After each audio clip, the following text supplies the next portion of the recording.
Hey guys, it's me, Tianna Jones, also known as Cali Fae, and I'm here today with the All Lives Do Exist Sustainable Development Day 13 Climate Change. And we have people from all over the world here that is going to explain how they feel about this. Our first special guest today is Sanja Zurelik. Welcome. Hello, Tiana. Hello, everyone. Greetings from Croatia. Hello. Can I put my PPT on? Yes, ma'am.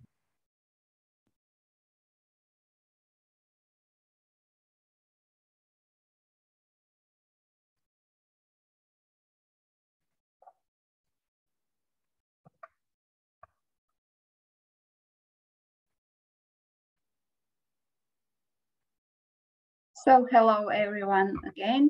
My name is Sanja Zurelik. I'm from Croatia. Thank you for this opportunity. It's a very useful topic for all of us. So I will show you how I teach my students with example of good practice. SDG 13 is a climate action.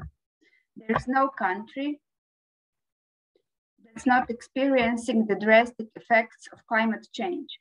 Greenhouse gas emissions are more than 50% higher than in 1990.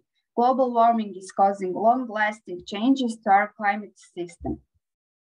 Warming of the Earth's surface and the lowest layers of the atmosphere caused by the greenhouse effect, which also leads to a global climate change, we call global warming. A greenhouse effect is climate because climate has changed in the Earth's past. Current global warming is thought to be due to human influence. Increased emissions of greenhouse gases, mainly carbon dioxide and methane, which are mostly released by burning fossil fuels in energy production, and loss of forests caused by logging and droughts.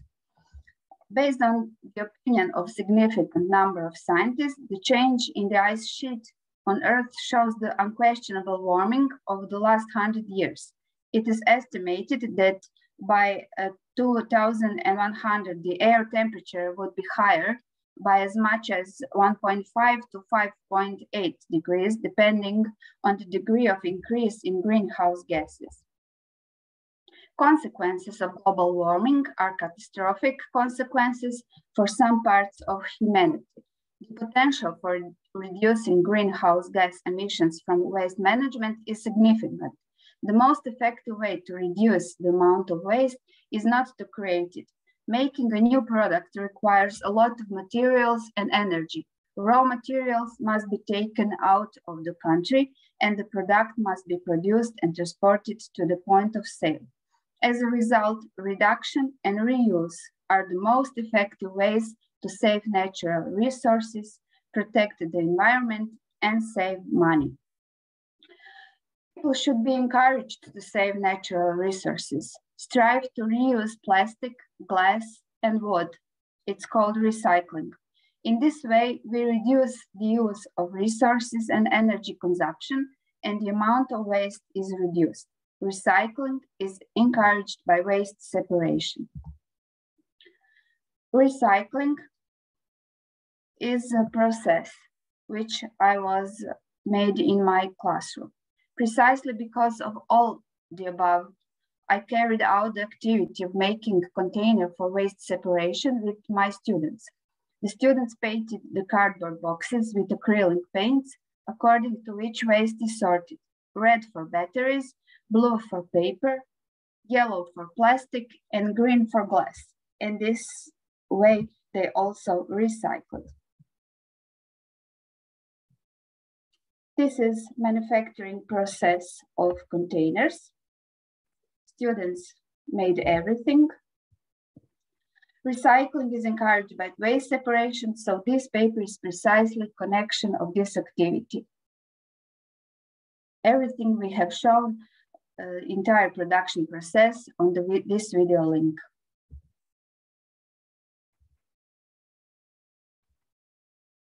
Our activity at my school, we celebrated World Saving Day with series of interesting activities. We have made money boxes from recycled materials, plastic canvas, plastic caps, plastic bottles, paint, all of recycled packaging and products.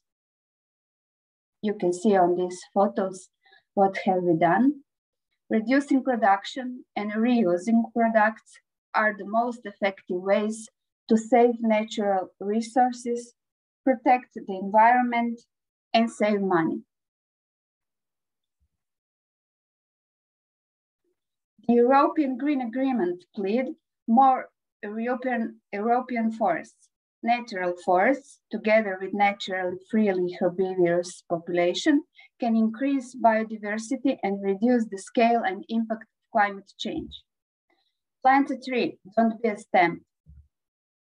Aware of the need to act in the race against the climate crisis, I conducted an environmental action of planting trees in order to raise environmental awareness and confirm social and environmental responsibility, and thus help implement strategies to mitigate the effects of climate change. 10th grade students planted seedlings of alpine thuya, an evergreen tree, in the schoolyard. With this ecological action, we encourage the planting of indigenous varieties of all plant species and the creation of change by involving students. I create with students proper attitude towards nature, which refers to consequence of harmful human behavior in the environment. They content and develop positive emotions by staying in nature, encouraging the working environment, as well as participating in the school's activities on environmental protection and in the school's cooperation with the local community.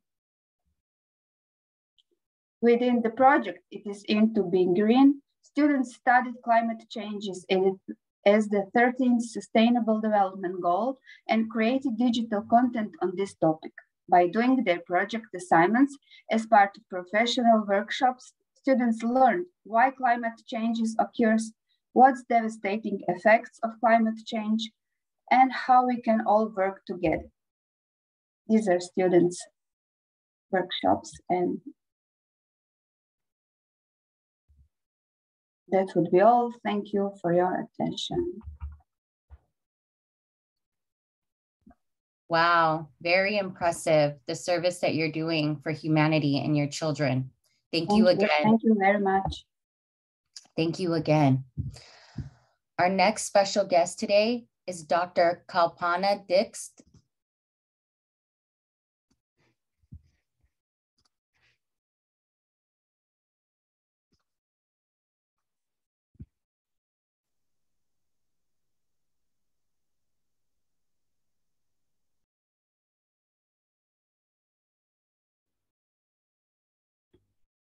Good evening, everyone. Dr. Kalpana Dixit.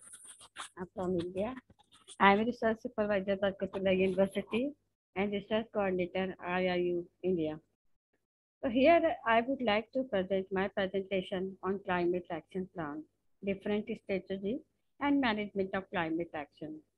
So how we will do this? I can just want to share my screen. Can you please permit me to share my screen? Yes, ma'am.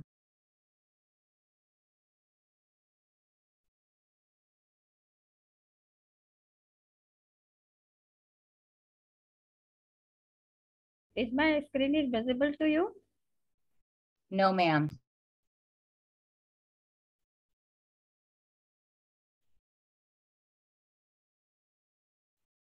Yeah, I'm just sharing. Is this visible? Yes, ma'am. Okay, thank you so much. So this is my today's topic, Sustainable Development Climate Action Goal 13. Climate Action SDG 13 is defined by the UNDP. According to UNDP, climate action means stepped down efforts to reduce greenhouse gas emissions and strengthen resilience, all adaptive capacity to climate-induced impact, including climate-related hazards. in all countries.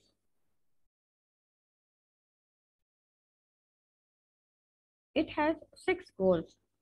Goal number target 13.1. I will just highlight the main headings of all the goals. Targets linked to the environment. 13.1 strength resilience. 13.2 national policy to build proper climate action plan for each and every country in the world. And 13.3 educational awareness to create awareness among students, professional teachers, all that, so that they can be compatible and confident about climate action plan. Green Climate Fund. This is 13.A. We have to generate Green Climate Fund for climate action strategy as well as to funding the different projects of climate actions. And 13.B is effective climate change related planning. We have to make policy, program, planning, and generation of different strategies and action plans for the climate action.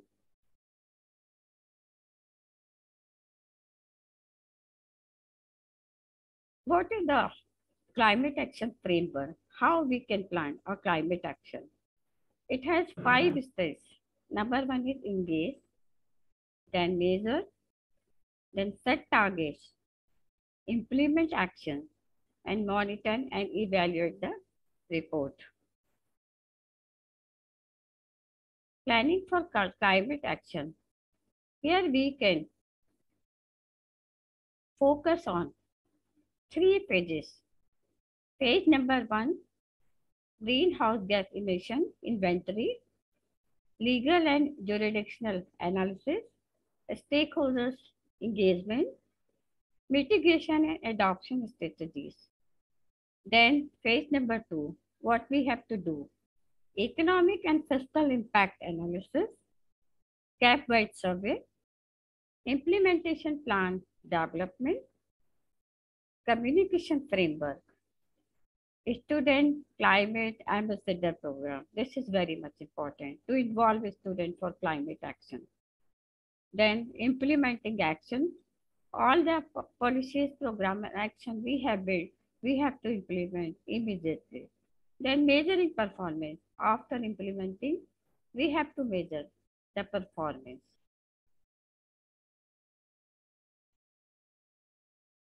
Now the next is, what is climate change? Why we have required this climate action plan? Because climate change is the prime concern of the day. And climate change is the change in the average weather pattern in a region over a long period of time. One component of climate change, one and very important component, global warming, is long-term heating of Earth due to greenhouse emissions. And what UNESCO say? Education is an essential element of the global response to climate change. It helps young people understand and aware the impact of global warming, encourages changes in the attitude and behavior, and helps them adopt to climate change related trends. This is said by the UNESCO. What are the effects of climate change?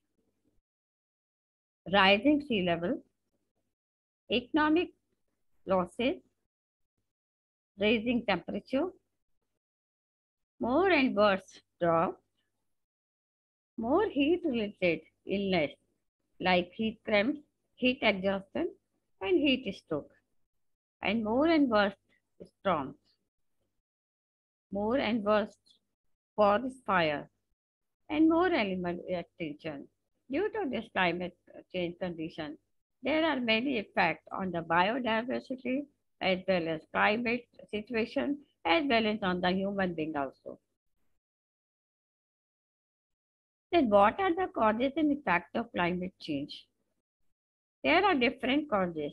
Some are human based, some are industrialization, and some are other factors, that exploitation of resources and natural resources like that.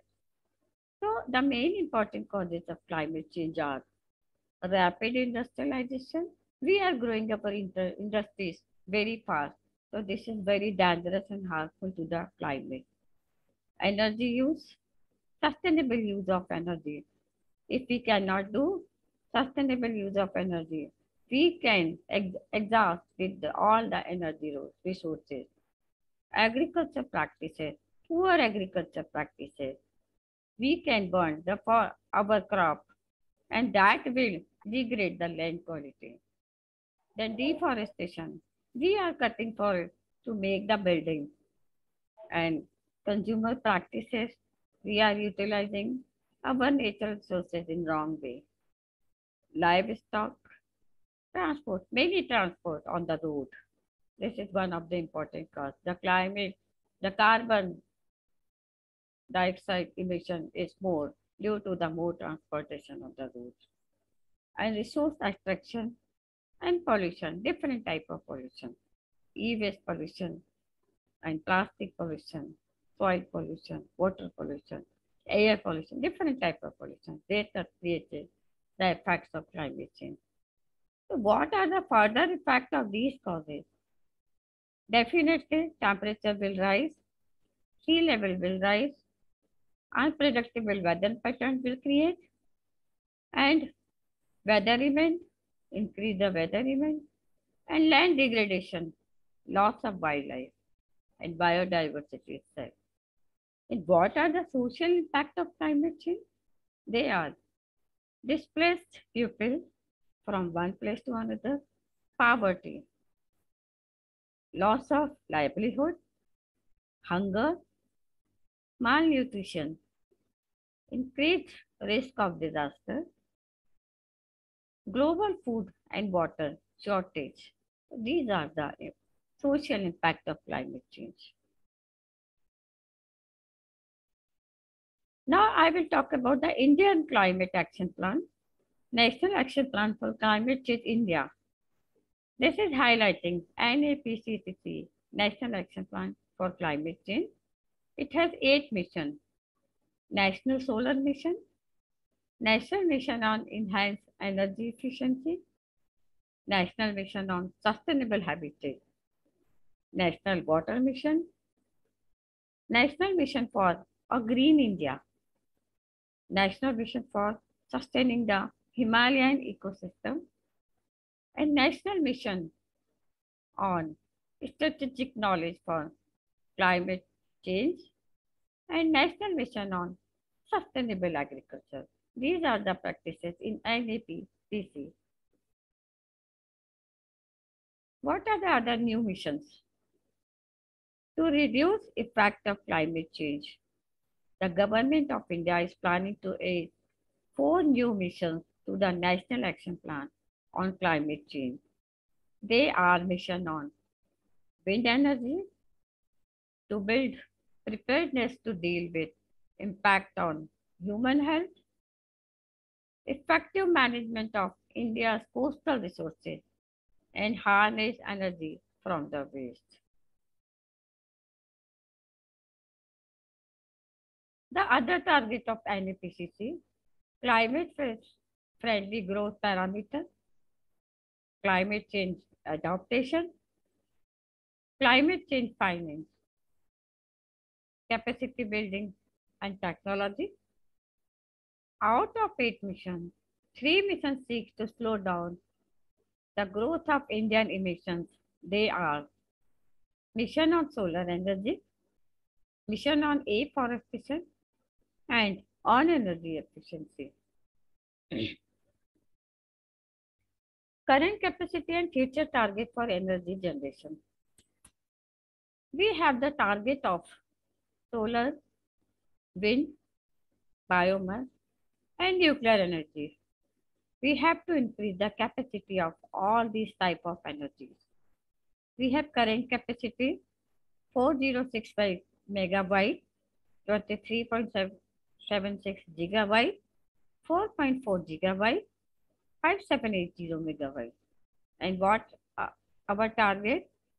100 gigabyte for solar, 60 gigabyte for wind, 10 gigabyte for biomass energy, and 63 gigabytes for nuclear energy by 2022.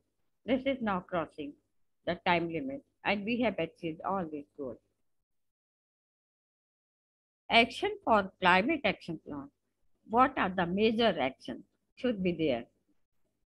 Energy efficiency and green building. We have to adopt this policy. Clean energy. Sustainable transportation. We have to design different type of transportation that can be sustainable in mode. Clean water and vibrant green space. We have to purify our water. We have to remove pollutant from the water and vibrant green space. We have to develop green trees around the world. More local food, less waste.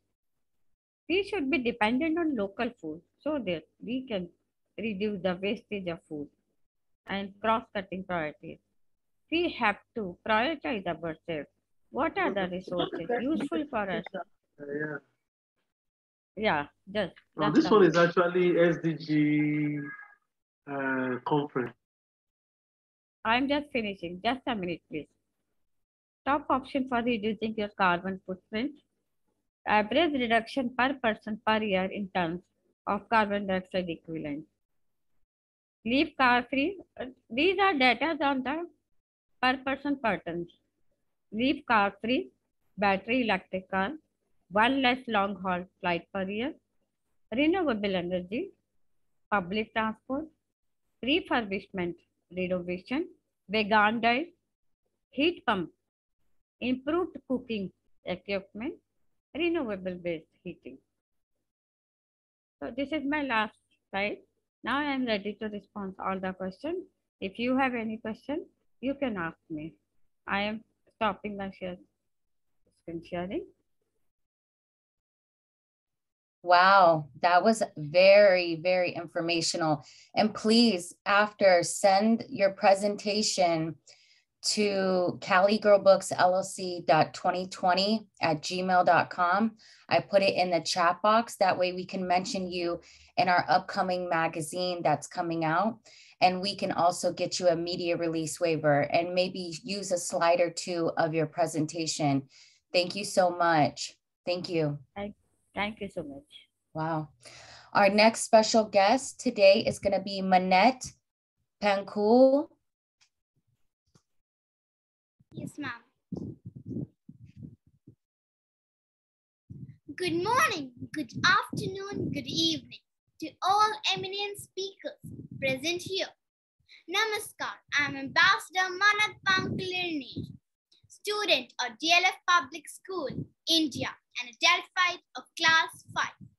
Sincere gratitude to Cali Fae ma'am for this opportunity and having me here today to speak about one of the goals which, according to me, require immediate concern and urgent action, that are most important global goals, also known as SDG, the Sustainable Development Goals.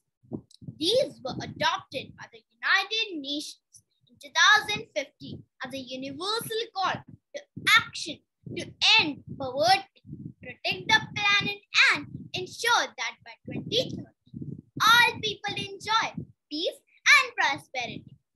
Goal 13, Sustainable Development Goal 30, is about climate action and is one of 17. The official mission statement of this goal is to take urgent action to combat climate change and its impacts, as it lies in our hands, and with our action we can make impact as by growing trees, greening cities, rewilding gardens, changing diets, or cleaning up rivers and coasts. Environment plays an important role in healthy living and maintaining the balance of life. The existence of life on planet Earth is possible only because of the suitable environment we live in.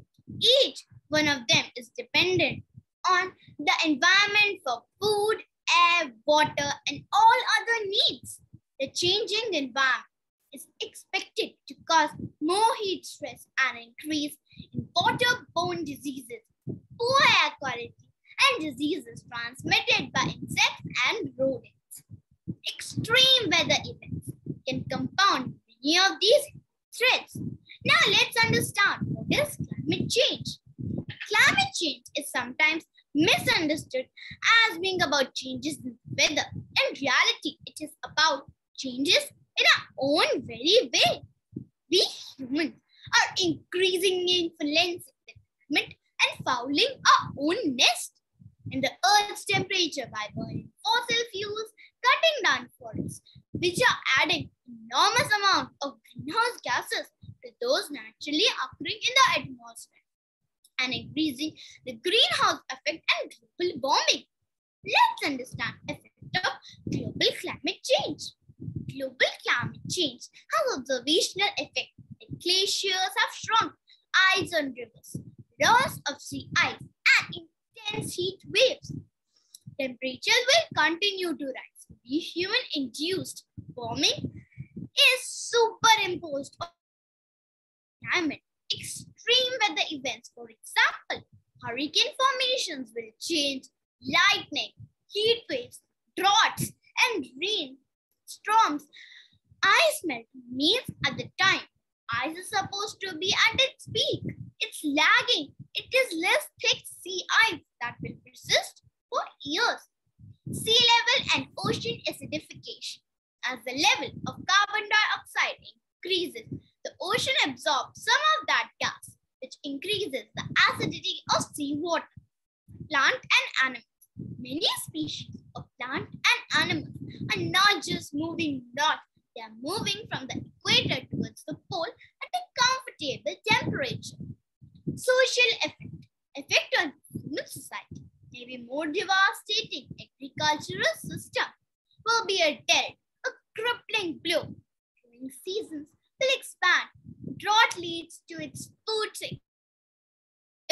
Evolve in food markets. Food drives. Finally, human health will be seriously affected. To combat climate change and its impact, immediate action is required.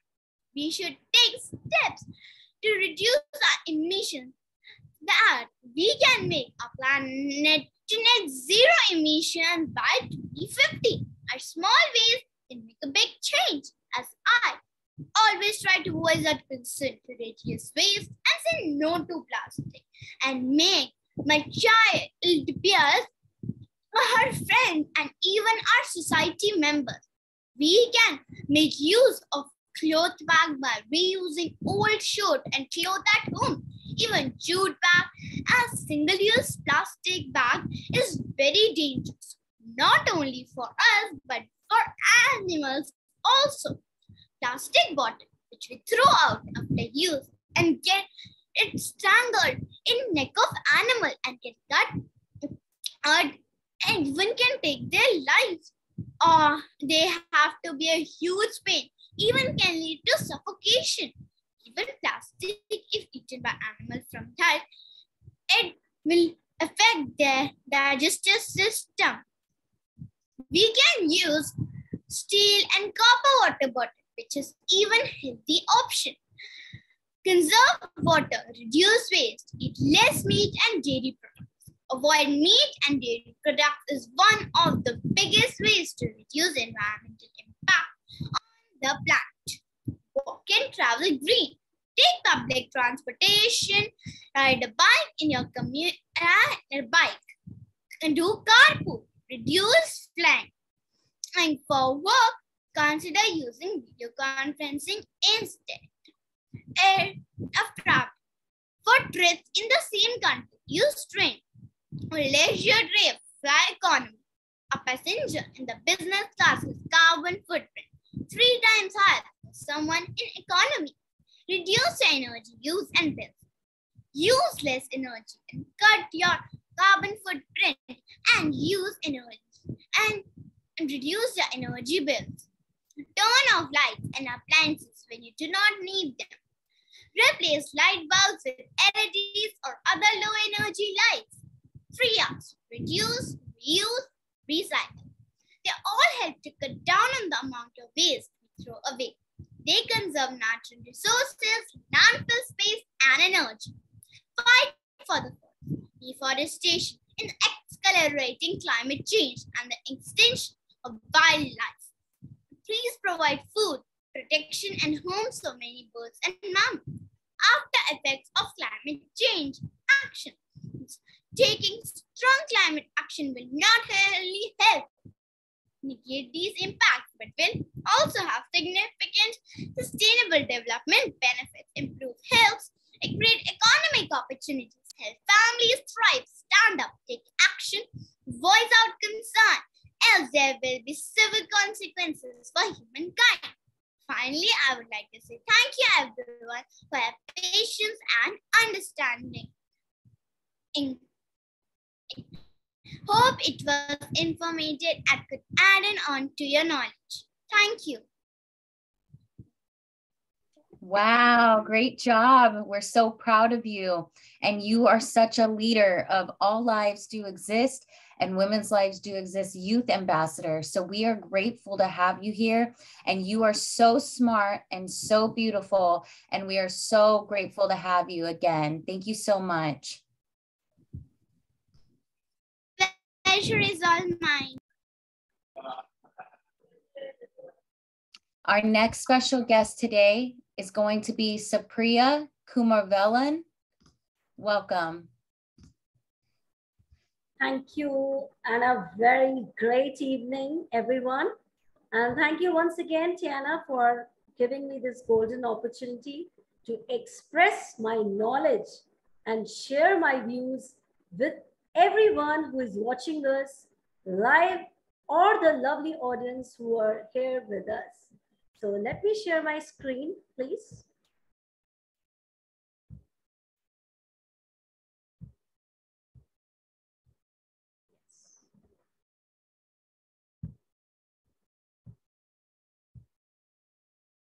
Hope my screen is visible. Yes, it is. All right. Climate action. Everyone today spoke and they gave a number of nuggets, I must say wisdom nuggets on this topic. And ladies and gentlemen, we do have all the participants, that is 13 number, and that's what my topic is, climate action SDG 30. We are heading towards globalization, industrialization, where we say our country is best. But do we have that idea to say, or do we have the privilege to say our country is heading towards globalization? God Almighty has made this beautiful earth and given us, or you can say bestowed with beautiful gifts like air, fresh air, beautiful birds, animals, you can say good lively stocks, fresh air, once again I will say, because now in this pandemic, we suffered for single drop of oxygen. So that's the gift of the Almighty. But what we had made today our earth, a place from a heaven to hell. And that's the problem, and that is the point where we do have the birth of so many sustainable development goals and to protect our nature. And today, we all know that we are saying climate is changing, save the Mother Earth. Do agree that climate is changing. And it's a natural process is also responsible, but more than natural processes, we do have hazardous results of mankind, which has made our earth from beautiful to ugly, and where our sustainability is a question mark. We talk about survival of the fittest, but who is fit to survive on this earth? So that is the place where we can say greenhouse effect, greenhouse gas effect we are talking about. And I am sure most of the eminent personalities have told about greenhouse gas effect. Greenhouse gases like methane, nitrous oxide, chlorofluorocarbons, which are necessary for making our earth heat, warmer, and a better place to live. But excess of everything is bad. And that's where I want to draw your attention. It will result when we are talking about industrialization. Our country is growing. We are, on one hand, progressing, and one hand, degrading, pollution, polluting our environment, polluting every single human being, and the breath which we are taking is also poisonous gases. Then how can we say that it's a very safe earth to live in? Whether it's any country. I can bet you, any country, when the air is not fresh to breathe in, it's a question mark for the mankind. So take care where we are standing. Deforestation. We have made so many policies of planting trees, forestation, greenery. Trees produces oxygen and so on. But when we are doing deforestation, we are not harming the trees, the living beings. We are cutting our own life with own hand, with the axe. So main reason, the main drawback where we are lacking for climate changes is we and our hazardous results, which is not a boon you can think. Use your mind where we are. Again, I will say froth, industrialization. We do have a lot of things, but what we are into that we even don't imagine. Industries, gases, I must say poisonous gases. The residues which we are getting from the industries, what are they doing eventually? Any disaster which is happening or any success or any failures is happening, it's not happening in one day. It is the result of our continuous, you can say a good deeds or a bad deeds which we are doing to our nature, and we are responsible for our own, you can say, fate. So where is industrialization and where is your civilization? So that's again a question mark. And once again, I will say, there is no place like home. Our earth is our mother earth. God has given a beautiful earth, fresh air to breathe in, fresh flowers to smell, fresh aroma to spread. It's we, the human beings, where we have to correct our activities to make our earth again from, we can say, hell to a heaven. Thank you so much. Wow, thank you. That was amazing. And please make sure to email us your presentation, as we will feature you in the magazine of All Lives Do Exist. And we have many editions coming out once a month. So thank you, that is amazing. And we like that you used faith-based, because there is a higher power, a creator of the earth. We obviously did not create ourselves. So that is very important here. And we're just grateful. Our next special guest here today is ambassador of All Lives Do Exist and Women's Lives Do Exist. And his name is Dr. Simon Peter. Welcome, Dr. Simon Peter. Yeah, thank you very much for this great privilege given unto me. I'm very grateful. It's a great honor to participate in this wonderful global event. Appreciation to our dear senior ambassador.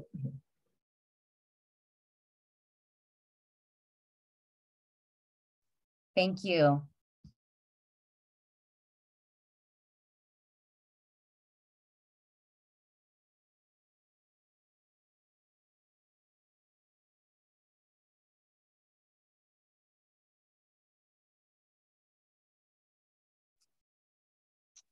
And please be patient. We may be having network difficulties due to him being far away.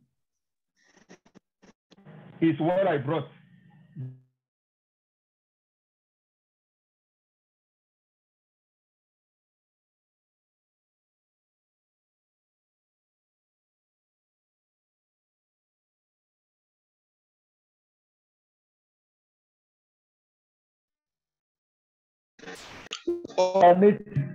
Do we have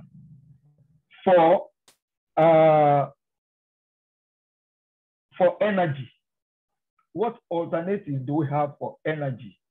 Because presently, most countries are making use of the dam, the water, the river to source for energy. And we are coming up, I mean, myself and my group, because I'm a co-founder of climate change company. So we are looking at how can we generate electricity or energy from other means instead of disturbing our water. I mean, or disturbing our dam or whatever, or polluting our water continually. So we discover a nanotechnology, and we call it a tri-hybrid technology, a nano tri-hybrid technology. And the nanotechnology shall be functioning in 3 ways. The first way that it will be functioning is to generate electricity through the use of wind. Now we can, through wind, generate electricity, 24/7 electricity that will unfail across the globe. We came up with a technology that can do that. And with our technology, we can take it anywhere across the world.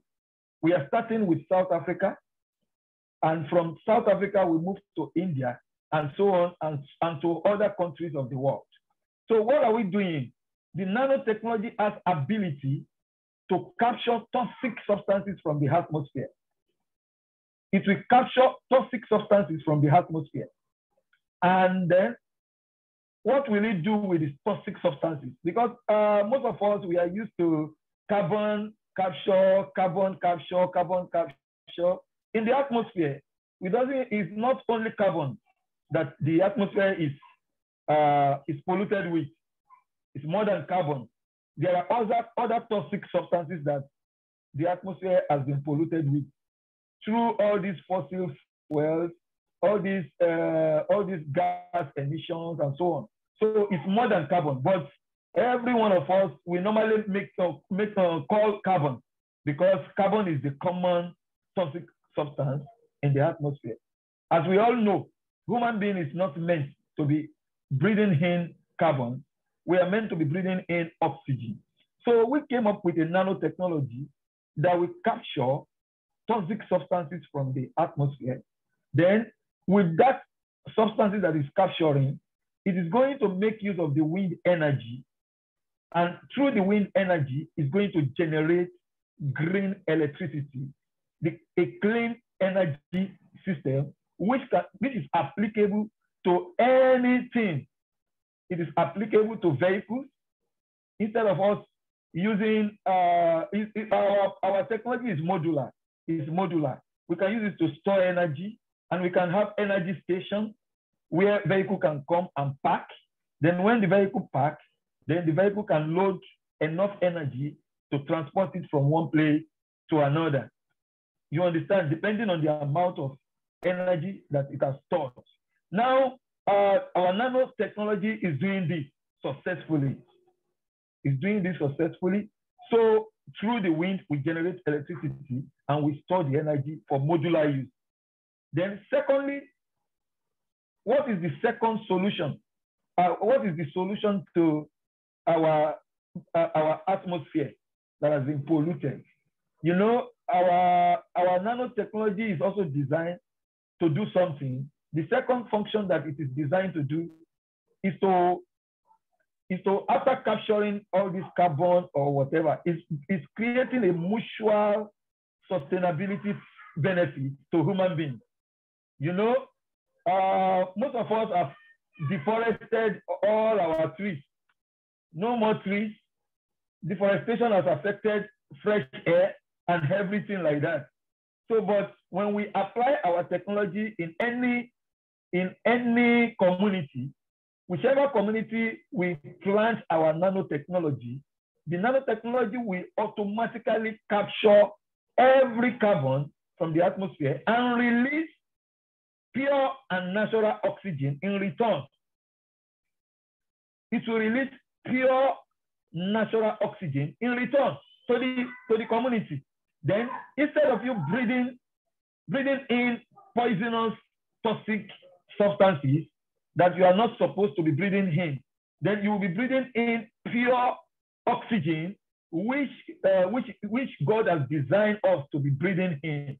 Then with that, we are saving life. And mind you, our technology is capturing carbon and toxic substances for free. It's doing that for free. We are not charging for that. Though we will be charging for energy, but we are not charging for carbon capture and toxic chemical substances capturing. We are not charging for that. Then once the nanotechnology captures that, it will release oxygen for mutual living for human beings. So in all, whichever community we plant our technology, everyone will be breathing in oxygen, pure one. And doing that, we are elongating our life. I mean, our lifespan. Instead of you to die young, when you are breathing in right things, then your lifespan increase. Then you can live up to the number of years that God has created you to live.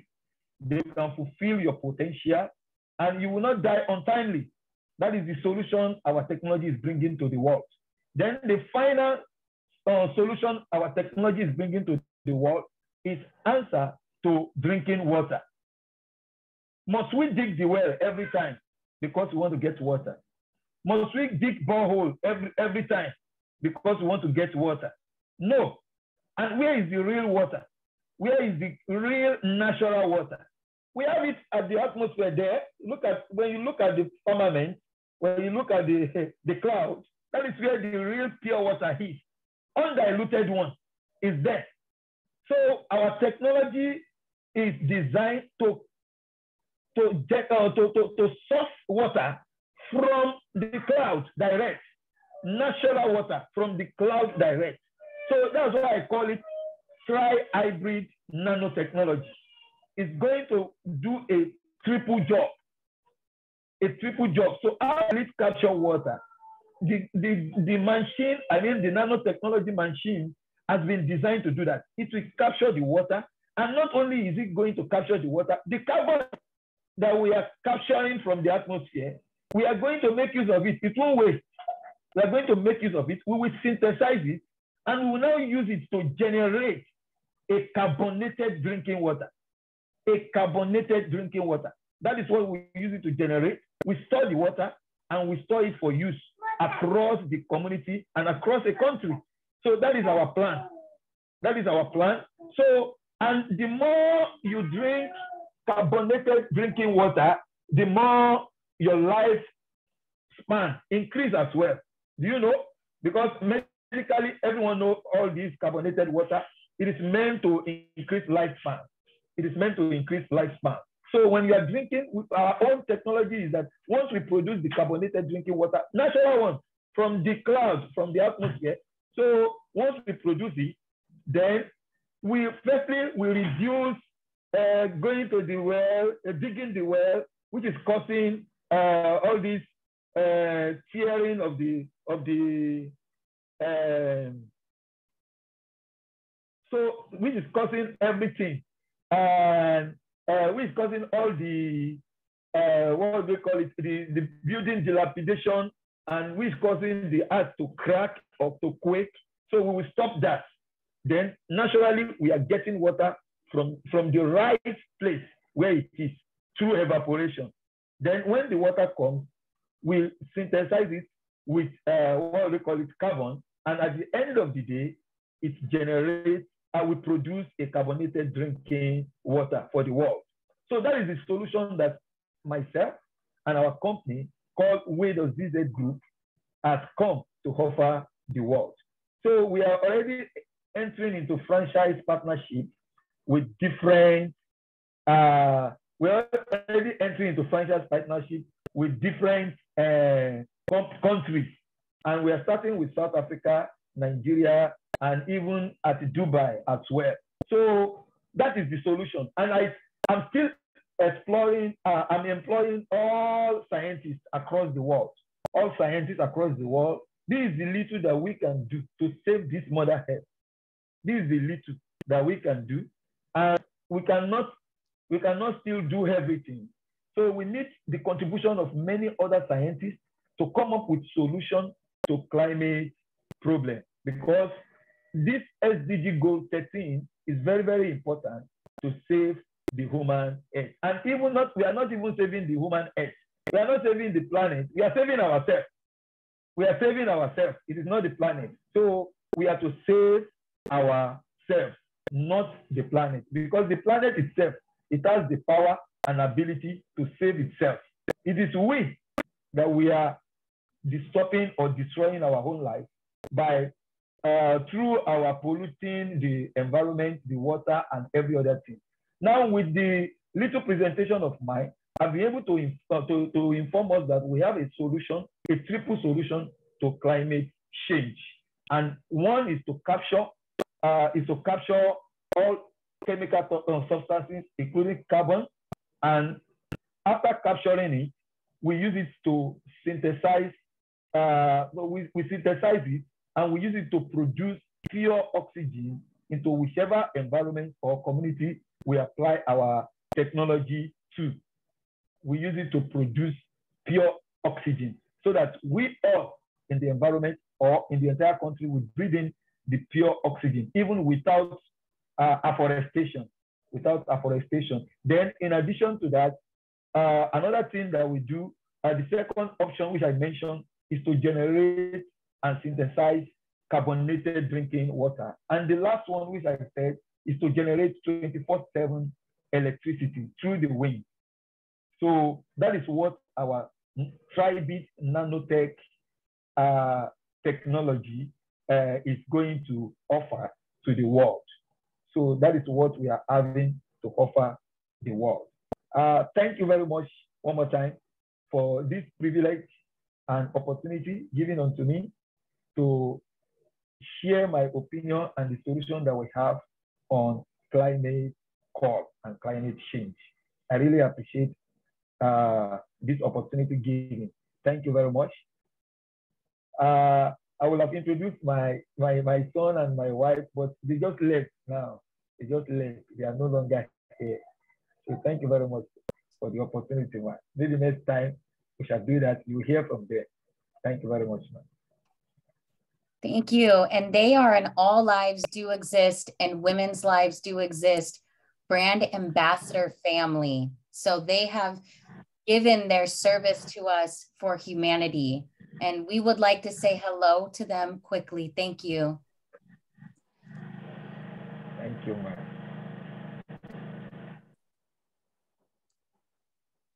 They've just left. They are no longer with me. They have just gone out. They've left for church. Maybe next time we will do that, man. Thank you so much. Our next special guest today is Ambassador Daisley. Welcome, Ambassador Daisley, for All Lives Do Exist and Women's Lives Do Exist.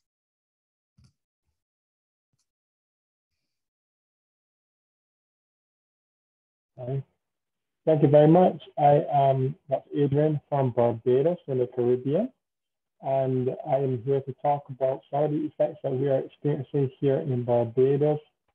Tianna, thanks once again for the invitation. We have pretty much began to experience hurricanes in the Caribbean at a level that we've never seen before. This level rise is certainly lives and livelihoods of the Pacific, as well as the waves, droughts across Europe. Having spoken to persons there who are experiencing some challenges as well. People are being displaced, and it is impossible to talk about climate change. It's impossible to talk about SDGs. Everything is now interrelated. Once before we can operate in silos of our education and stay over here with my bits of information. However, the more I get involved in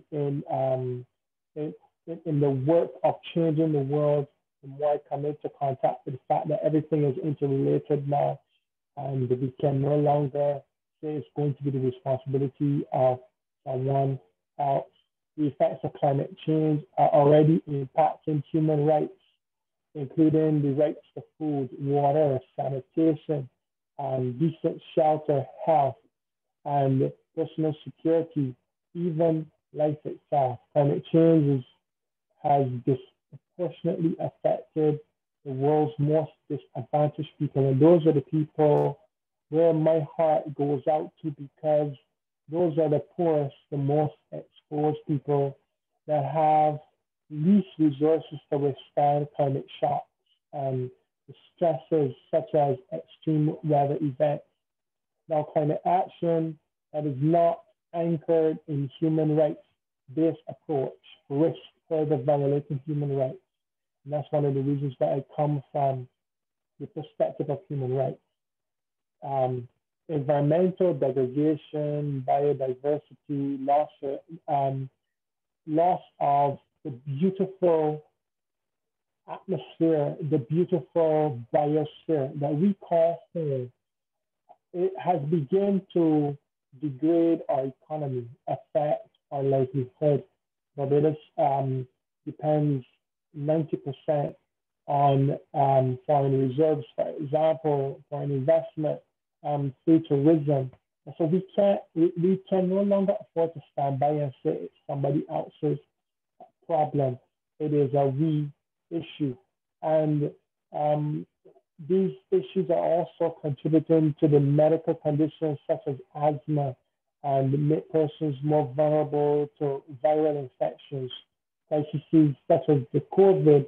So we can't talk about the climate, we can't talk about transforming using our SDGs without talking about how COVID-19 hasn't only shone a light on or debilitating systems of governance, but also shine a light on the systems that we don't have in place. What do we need to do to make our countries, our policies able to mitigate the climate crisis? And when we had the crisis of COVID, what it did is it amplified the impacts on our economy, it amplified the impacts on health and food all across our land. And we're really in a time where we need to collaborate to find resources. The way that we have done business can no longer be the way that we move forward. If we're going to make a difference, we're going to go through those sleepless nights. I've gone from meeting to meeting to meeting. Just today alone, I've been in 4 meetings talking about how do we find solutions to our world's issues. It is no longer an issue of just food. Now we're talking about peace and security and all our fellow peace ambassadors and representatives here of All Lives Matter, you know that everything is now beginning to affect everything. This conversation, this dialogue right now is taking place. I am here in Barbados, in the beautiful Caribbean, and our region is home to the highest number of marine species in the Atlantic Ocean and a large array of our diverse habitats, our ecosystems is home to 12% of the coral reefs and 90% of is endemic to the Caribbean coast, which means that the environment is our natural space, our habitat. It is our home.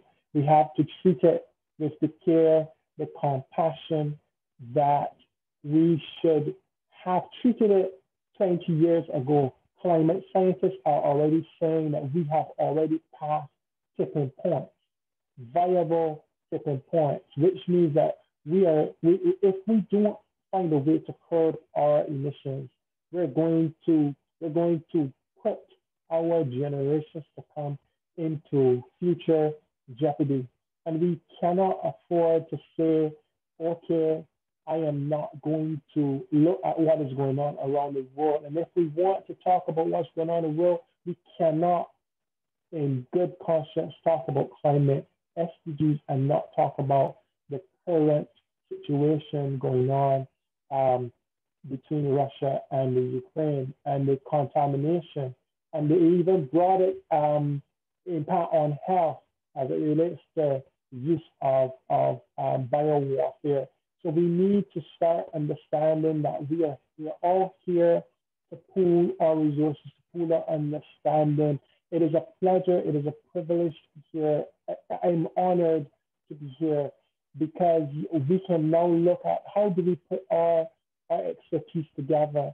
When we start thinking about the emissions due to military activity, the spillage of toxic clouds caused by destruction, if escalated war were to continue between the Ukraine and Russia, then we are talking about an effect not only on our food, but our global food chain, our global grain. Lots of people don't realize that as we speak right now, the Ukraine is a large grain area, so we can't say this is not going to be my problem or let them be, or this is a UK problem. I have had the opportunity to work along with lots of organizations, and the work that is being done by All Lives Matter is a phenomenal job.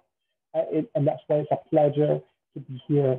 But we have to empower each other to make a difference in our sphere of influence. And I'm concerned for those living in poverty because I believe that they're going to experience the largest bout of shock, not only from the climate crisis, not only from rising emissions from Fortune 500 companies, but also from the ongoing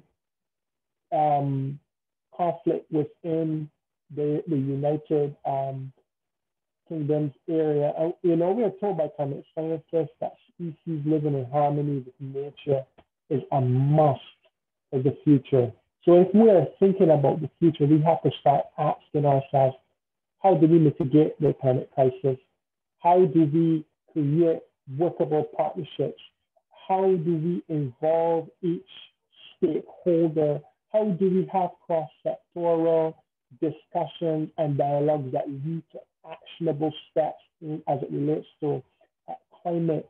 How do we get our politicians and our policymakers to make climate change a topic on the lips of each person? How do we get the educational fraternity involved? How do we involve the legal fraternity? All that is around us are tools that we can use to impact our society. And we are no longer, I'm happy because we are no longer afraid to open our mouths and talk about how we can bring change. Because we talk about, and two speakers before me talked about God and talked about the Creator and the resources. We have a beautiful resource called the earth that the Creator has given to us. And we need to understand that we have the responsibility. I have a responsibility to my generation to come, not only to talk about climate, but to look for real actions to form those dialogues. And after those dialogues, how do we measure change? What are some of those? What are some of those tools that we're going to use to say whether or not we are bringing change to our society?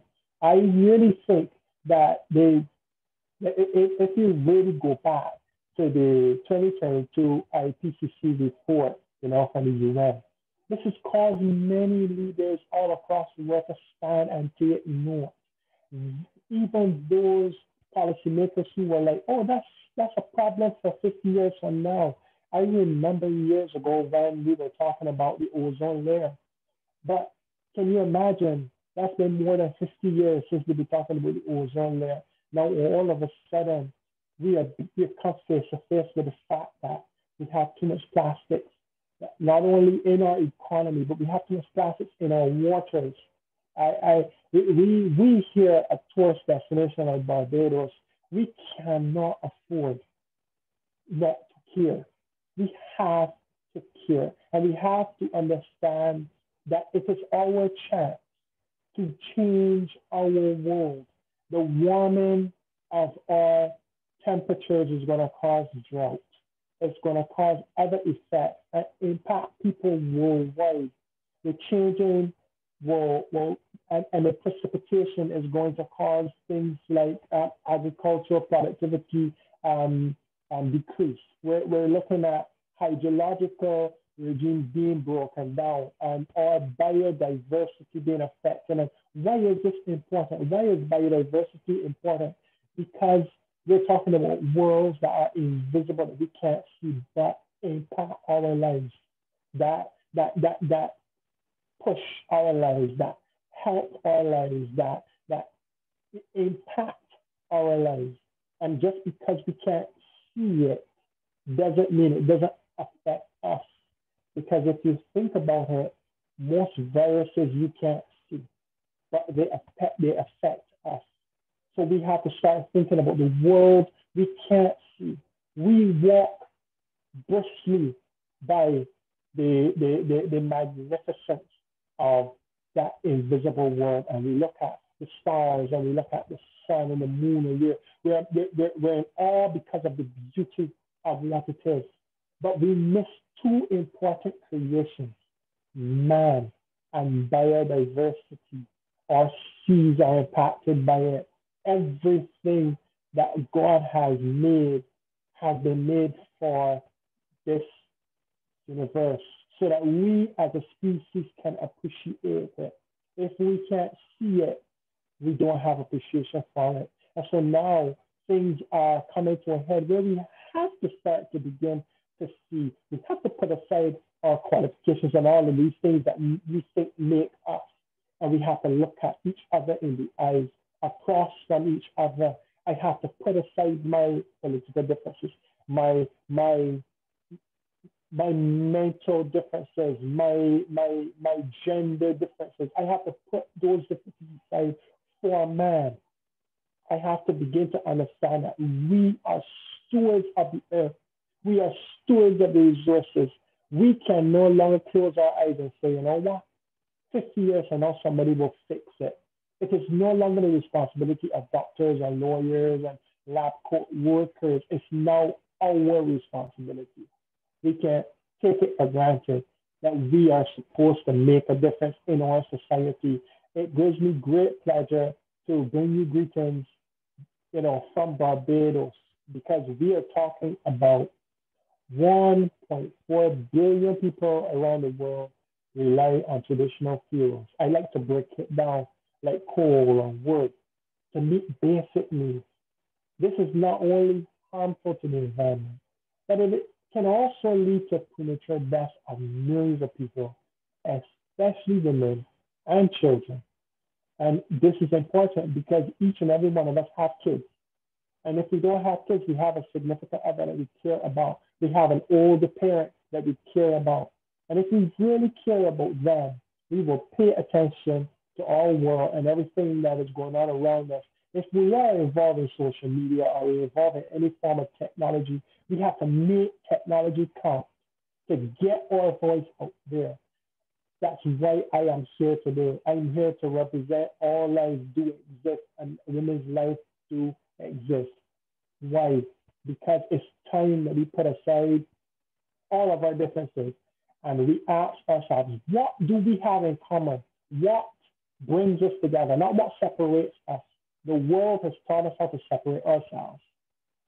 Peace, security can never become a product if we cannot learn to look at each other and put aside our differences and say, you are made in my image. I am made in your image, and we were made in the image of the Creator.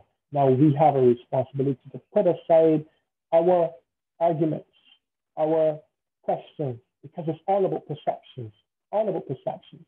If I can put my perceptions aside, I can see it from your perspective. I can embrace your truth, and we can change this world one conversation, one dialogue at a time. Ladies and gentlemen, on behalf of our Global President, Dr. Afolabi Obaloba, at the World Peace Council Diplomatic Organization, I bring you greetings and I say thank you. And we say thank you because you're right. Even though there are things that exist that we cannot see, they do exist to reflect the impact on our world. So you're correct. All lives do exist. And here, representing all life existence of equality, we show that women's lives do exist as well. So we are grateful for you being an ambassador of global peace for our foundation and organization. And we thank you from Cali Girl Books, LLC, because you show strength as a man, showing humanity and showing humility to show that existence of admitting what you know. So thank you so much. Thank you. Our next special guest today is Vanessa de Cruz. Hi. Can you hear me? Yes, we can. Am I audible? Great. Good morning to our great audience and also good evening to them. Right now here in Singapore, we are at around 12 plus a.m. But I'm very great to be here because I have been invited by Tianna to talk about SDG 13 goals. My first question to all of you is, do you love planet Earth? Do you appreciate your surroundings? But I will leave the answer for you all to actually reflect on. Because if we love our own planet Earth, we will not be destroying it.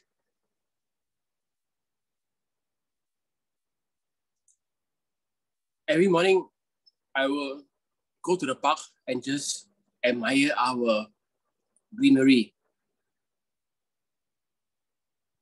And I tell myself that God has created a wonderful earth for us to live in.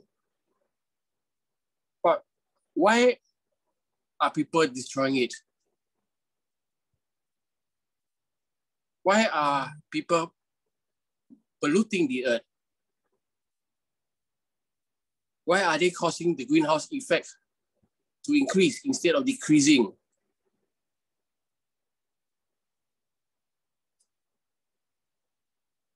These questions have always been on my mind. And because of these questions,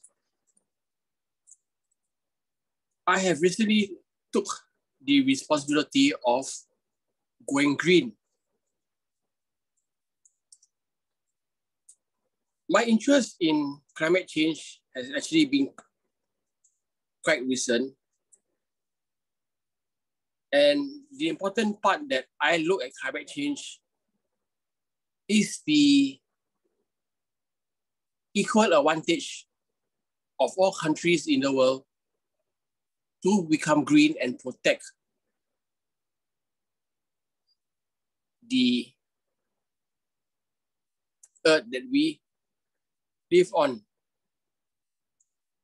So with no further ado, I will explain to you what my own country is doing to fight climate change.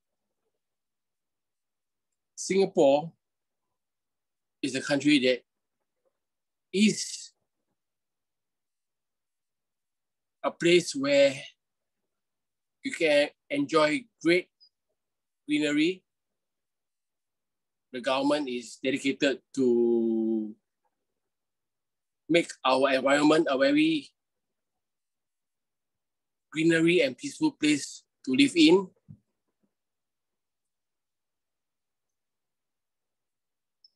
The government is very strict on pollution. We use clean fuels for our vehicles so that the air will not be polluted, and vehicles need to be inspected every 2 months to see whether their engines are not giving out dirty gases. If it does so, the owner of the vehicle can be heavily fined. We are creating parks. We are encouraging our citizens to cycle. Cycling paths are created around Singapore so that people can cycle to work. They can cycle for exercises.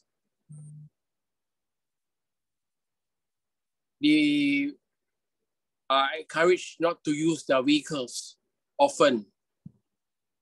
Just leave their vehicles at home.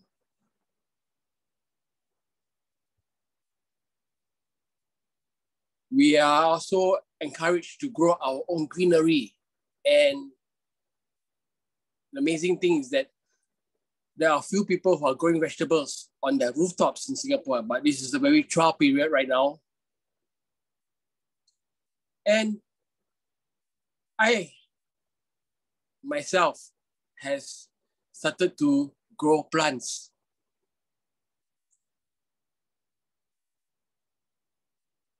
And I'm also work in an environment whereby we invent electric cars.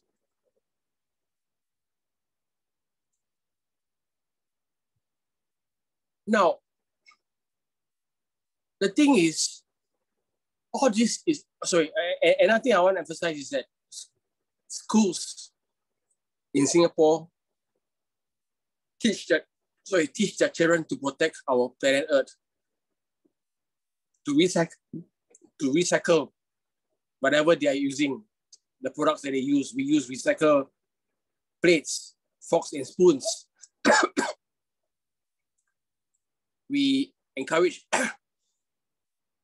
campaigns where we go and clean up our beaches.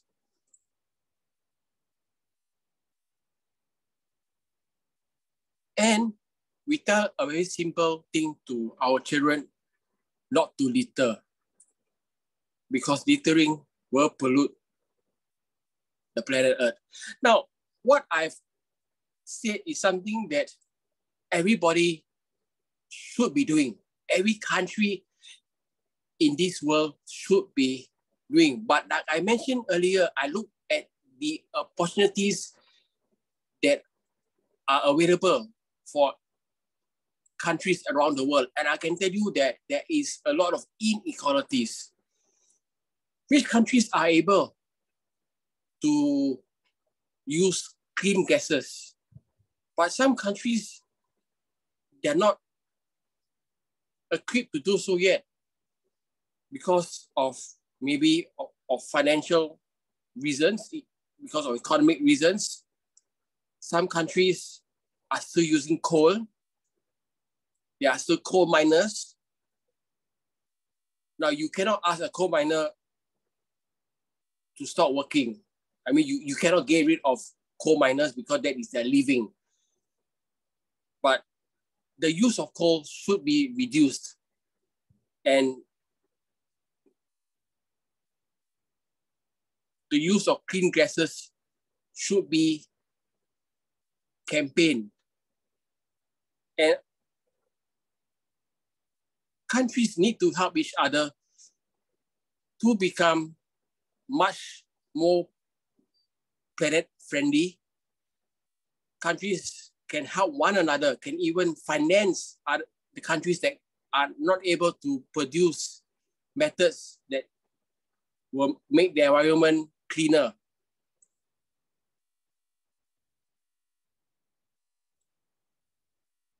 And say supposing like the production of electric cars, Singapore is able to do it, but not many other countries are able to create this kind of cars because it is expensive.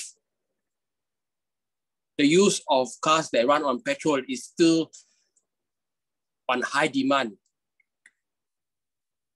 And the demand of use of electric cars are actually pretty low because the maintenance of it is pretty high. And all this all have got to be looked into because we need to increase the demand of use of electric cars. And this is something that a lot of countries should adopt. Countries that I mentioned should help one another to create such vehicles. Other countries also should teach their children to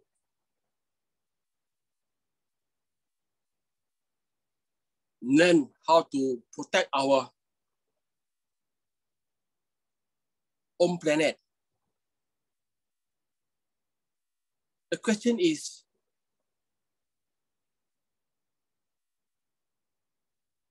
are every children around the world being given equal education to protect our planet Earth? Sometimes when we live in the first world country, we think that what is happening here is also happening in other countries. Yes, we can get awesome education to protect our Earth, to learn how to protect our Earth. And we think that other people are also given the equal chance. But I can tell you that there are countries that are not giving their children equal chance to learn how to protect the Earth because they are in poverty. Now, I'm not going to talk about poverty here because that's another SDG goal. And also, other countries are not able to create a sustainable environment so that their own country can protect their own planet Earth. And not every person is given an opportunity, especially towards in helping out in creating a greenery environment, especially for the LGBT community, because I recognize that a lot of those in the LGBT community, they are not really much involved in doing such work because they are pretty discriminated in society. So all this we have got to look into. So my message here is actually to have equal opportunity for all of us to protect our Earth, because all of us have our responsibility in creating a safe planet. We need to have the love of protecting our own planet Earth. And climate change is an issue that should be on everybody's mind in around the world, everybody, because we have a stake in where we live. We are living on planet Earth. We're not living in space. You know one thing, there's so much research, so much money spent for how to live in space, to find life in space. Well, I'm not against that. I'm very happy that there are many experiments to see how we can go to space and live there. But that is secondary because we have our own Earth here. We have our own beautiful place to live in. And we are killing it. We are spending so much money to kill it also at the same time. So let's think about it. Let's today all think how all of us around the world can protect our Earth and have the issue on climate change on our minds. Thank you so much. Thank you so much for your passion and also staying up so late this morning to be able to speak. We appreciate you as you became so impactful here on this All Lives Do Exist platform. And we thank you from Cali Girl Books LLC Publishing Company, because we want to show people from all over the world that are able to give their voice, give their visual, give their impact. And we just thank you very much for being part of the LGBT community and coming here, because again, you are an All Lives Do Exist and Women's Lives Do Exist Global Peace Ambassador, and we show gratitude to you. Thank you again. Thank you so much. Our next special guest is Soraya Bano. Thank you so much for joining us. Very good evening, one and all. This is Professor Dr. Surya Bano from Bilainagar, Chhattisgarh, India. I am working as an assistant professor, and today the topic is SDG 13 Climate Action. In the words of our Prime Minister, His Excellency Narendra Modi ji, climate change is a pressing global challenge. It calls for a collective human action, a comprehensive response. In India, faith and nature have had a deep link since ancient times. Connecting with nature means to connect with ourselves. If we do so, we nurture a better planet.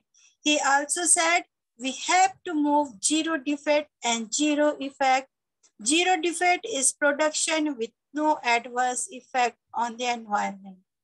Climate change is a real and undeniable threat to our entire civilization. The effects are already visible through education, innovation, and adherence to our climate commitments. We can make the necessary changes to protect the planet. These changes also provide huge opportunities to modernize our infrastructure, which will create new jobs and promote greater prosperity across the globe. Everyone can help to make sure that we meet the global goals. Use these 5 targets to get action to combat climate change. Target 13.1 extend the resiliences and adaptive capacity to climate-related disasters. Target 13.2 integrate climate change measures into nation policies and planning. 13.3 target build knowledge and capacity to meet climate change. 13.4 target implement the United Nations Framework Convention on Climate Change. Target 13.5 promote mechanism for raise capacity for planning and management. Then the question arises, how can we contribute towards achieving SDG 30 climate action? Companies can contribute to these SDGs by decarbonizing their operations and supply chains through continuously improving energy efficiency, reducing the carbon footprint of their products, services, and process, and setting ambitious emissions reductions targets in line with climate science, as well as scaling up. then how would we adapt the new challenges of global warming and climate change? The human can adapt to climate change by reducing their vulnerability to its impact. Action as moving to higher ground to avoid rising sea levels, planting new crops that will thrive under new climate conditions, or using new building technologies represent adaptation strategies. Population play a role in climate change, as more people means more demand for oil, gas, coal, and other fuels mined or drilled from below the Earth's surface that when burned spew enough carbon dioxide into the atmosphere to trap warm air inside like a greenhouse. During that time, emission of carbon dioxide, the leading greenhouse gas, grew 12-fold. There is a need to adopt the survive in environmental change and challenges because all organisms need to adapt to their habitat to be able to survive.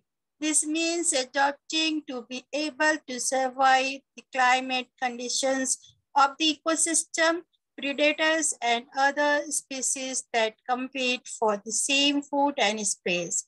In the words of Ban Ki-moon, Secretary General United Nations, we are the first generation to be able to end poverty and the last generation that can take steps to avoid the worst impact of climate change.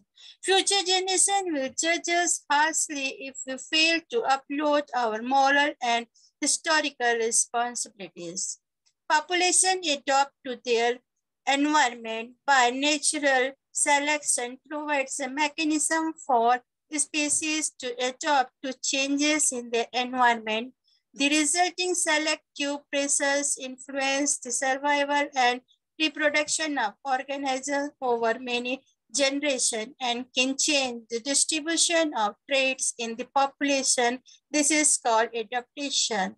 The way communities are adapting to climate changes are people prepare for long, more intense fire season, race to challenge sea level rise, ensure disaster and public health plan account for more severe weather, protect farms and the food supply from climate impacts, protect air quality, prioritize climate justice, prepare for managed retreat.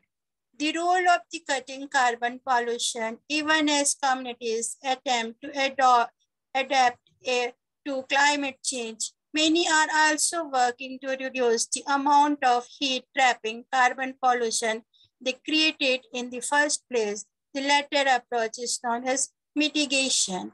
In the words of Kofi Annan, former Secretary General of United Nations, the world is reaching the tipping point beyond which climate change may become irreversible.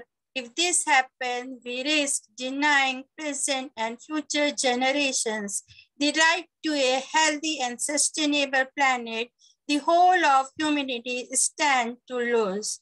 Climate change affects life around the globe. It impacts plants and animals with consequences for the survival of the species. Climate change creates water and food insecurity, increased morbidity or mortality, and population movement.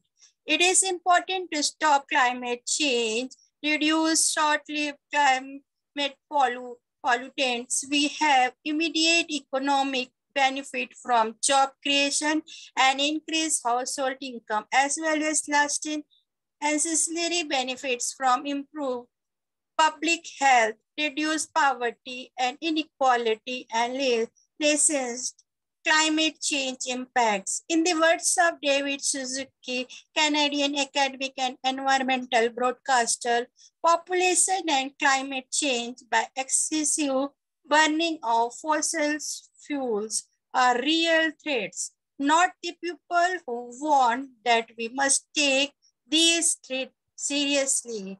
The impact of climate changes that will affect us are damage to our home, more expensive home insurance, outdoor work would become unbearable, higher electric bills, and more blackouts, rising tax, water quality could suffer, increased heat, drought, and insect outbreaks.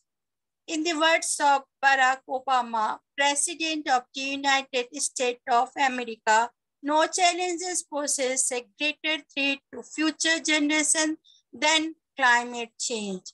To stop climate change, things we do make our voice heard by those in power, eat less meat and dry dairy products to reduce our environmental impact on the planet. High fiber plant-based diet is also better for our health. Eat fewer or smaller proteins of meat, especially red meat, which has the largest environmental impact, and reduce dairy products. Reduce our energy use and builds respect and protect green spaces. Cut consumption and waste, recycle paper, glass, plastic, metal, and all electronics. Composting food scraps can reduce climate impact while also recycling nutrients. Choose reusable products, buy eco-friendly products. The best practices to reduce the effect of climate change are invest in renewable energy. Then what happens if we stop climate change? To illustrate the risk of insufficient scientific communication, if all greenhouse gas emissions were to be completely stopped, the public would expect immediate rapid decline in global warming. In the words of Bill Gates, climate change is a terrible problem and it absolutely need to be solved. It deserves to be huge priority. At last, I want to conclude. Climate change is important since it helps determine future climate expectations. Through the use of latitude, one can determine the likelihood of snow and hail reaching the surface. We can also be able to identify the thermal energy from the sun that is accessible to a region. Climate conditions help to shape various ecosystems and habitats around the globe. A particular climate can be boon to one species and devastation to another. As the climate changes, species ecosystem respond by adapting, migrating, and or reducing their population. At the end, I want to share nice thoughts said by the President of France. We have a single mission to protect and hand on the planet to the next generation. Thanks a lot. Thank you, Dr. Tianna, ma'am, for giving us such a beautiful opportunity. Thank you. Wow, thank you so much because you're always informative and we always learn something from you on every SDG. And you are breaking a record here. You've joined so many of our SDG conference summits that we're going to give you a special award for this. Thank you. Thank you so much. And now thank you. And now our next special guest is Altanu Loredana from Romania. Hello. I husband to Loredana. I'm Olteanu Lorian. I'm teacher of geography in Romania. And thanks to opportunity this meeting. I think more guilty is our people because any human intervention of the climate gives a violent response of nature, such tornadoes or storms violence. In Romania, this phenomenon is not available every year, but recent years are more frequently and more violence. I think we are economic and social dilemma because we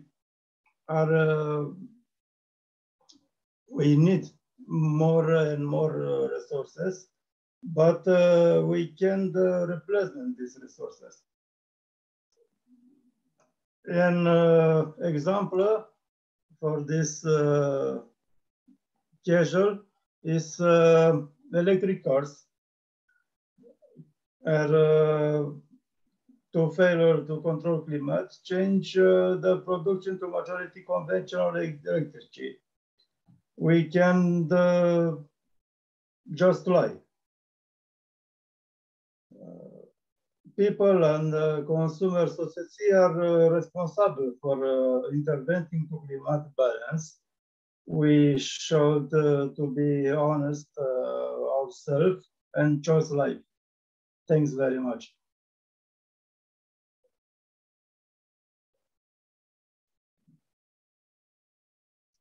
Thank you. And we are grateful to have you and your wife a part of this production here today, showing SDG climate change and the importance. And we have lots of teachers here, teachers from different parts of the world. And so Romania is very important to us because all lives do exist. Thank you again, and please join again when you are available. Our next special guest today is going to be Professor Nada Rakovic from Croatia. Thank you. Thank you, dear Tianna. Greetings from Croatia. I would like to share one presentation. Okay, 1 second. Okay, thank you.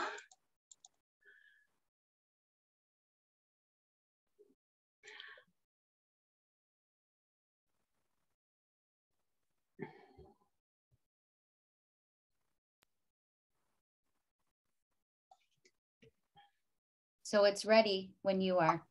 Okay, thank you.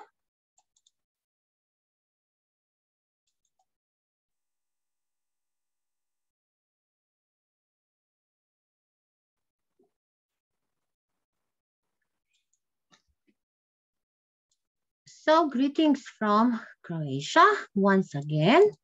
Today, I want to talk about this very important SDG 13 climate action. Thank you, Tianna, for each one SDG. I have for each one a presentation, but today I decide to take this one. So you see, Croatia is working a lot on all SDGs. Welcome to my town scene in Croatia. And first, let's save our nature, save our future. My country is a very beautiful country with some famous nature, with many lakes and many other things. We are talking about climate action, and we need to also talk about education, because many of us are here educators, and we need to have environment-based education. What it means? It means critical thinking. We need to first make many researches, analyses, give conclusions, and solve the problems. And that is our aim till 2030. But I'm sure that we will not achieve that, but we are working continuously on that. So we divided all our SDGs on economy, society, and environment. And today, this 13 is in correlation with tomorrow's 14 and 15, and which is others. So we know that time is running out and we need to act quickly. We can measure our climate change performances by the climate change index. And we also have this barometers for the temperature, which is very necessary. So we do that at the hot days, we do that at winter, and make many researches on this topic. And as all where around the world, climate changes affect Croatia. Generally, the flora, fauna, the characteristics of climate. We know that we have extreme weather events, humans, and all is affected. So we have effects, causes, and we have our solutions for climate action. We can set for the flora, fauna, and for others. In my work, I'm doing a lot on this topic, and I have a climate action team, and I coordinate my eco group and coordinate all steps. We are talking now about the ecological literacy. So what resonated with you? How would you apply this justice? How can you mobilize media literacy, digital literacy with all this? So everything today is green and digital. And if one survey, we see here, what are the main reasons which we need to take care. So the subject is too controversial of politics. Politics is important for solving any problem. And we have here the positive impacts of artificial intelligence and the negative impacts. So this high-end technology, we know that already is around us and has had many influences on climate changes also. At vocational education, at statistics, maths, language, literature, science, technology. So we need to learn about action. We need to learn through action. We need to learn from the action.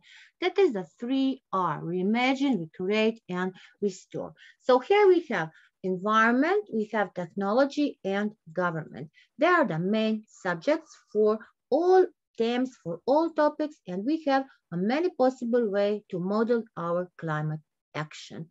I will not talk about each one. I want to show some examples of good practice. So, working a lot on green and digital. We have many e-twinning projects, many European projects, many global projects, many projects like for the green literacy and that. So I have one subject also teaching my students. It's called business consumer responsibility. So 70% of this subject is taking care about the SDGs, all of the SDGs. So students are very motivated because after making a project, they get a certificate, they get a recognition, and from Europe, they get a European quality label. So that motivated them a lot to do many projects. Climate action, I put here 2020, but we are every year 2021, and now 2022 is already open, so we can get to also a plus.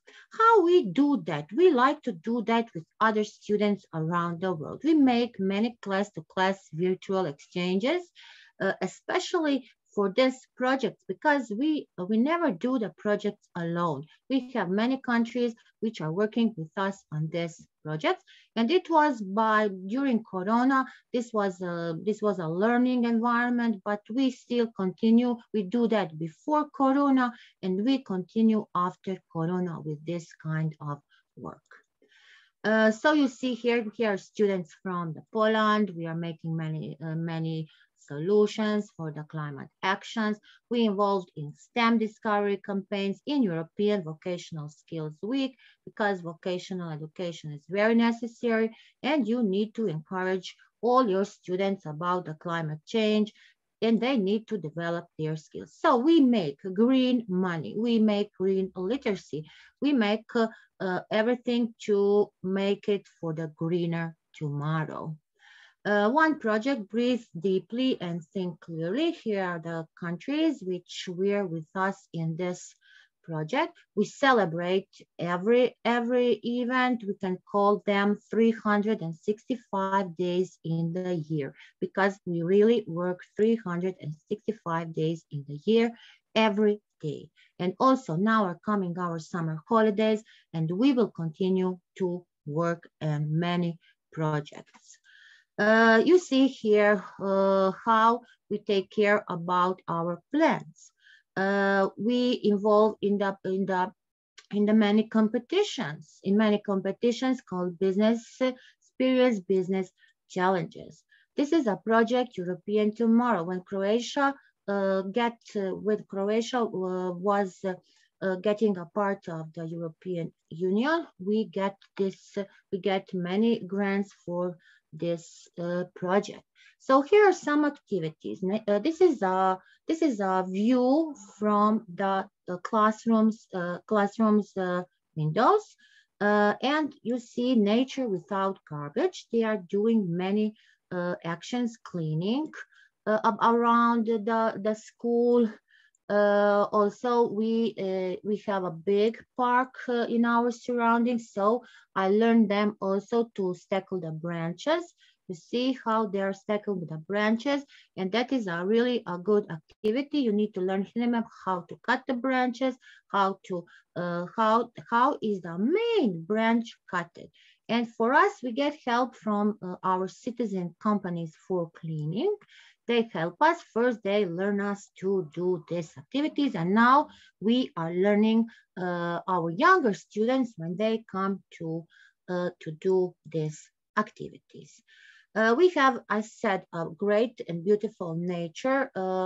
We are also restocking the forest springs, planting the trees. We are making the many solutions in artificial intelligence and in blockchain coding, taking care about healthy food, making things from the recycled wool, greeting cards. And then, as I said, when you are working, you are also recognized. 2020, we were between the three in this yellow frame, recognized, and they're between many others in that. So how we do that? First, we don't know all. In all, I can say we bring specialists for some kinds of things that we don't know. So first, they start learning about the plants, which kind of plants they can plant in our park, in our garden, and who is helping us. We take care a lot about the students with special needs, and also with the gift students, and these students are our friends. We are learning them and making with them many lectures and many workshops, and they know if we make many quizzes, we make a lot. My students like to work with them. Recycling. So here also these are the recycling colors. We are decorating our environment because we want to have a great clean environment. Many projects like Eco Village project, you see this promotion materials. This is a subject called virtual firm where the students make everything from idea to realization. All these promotion materials are their work.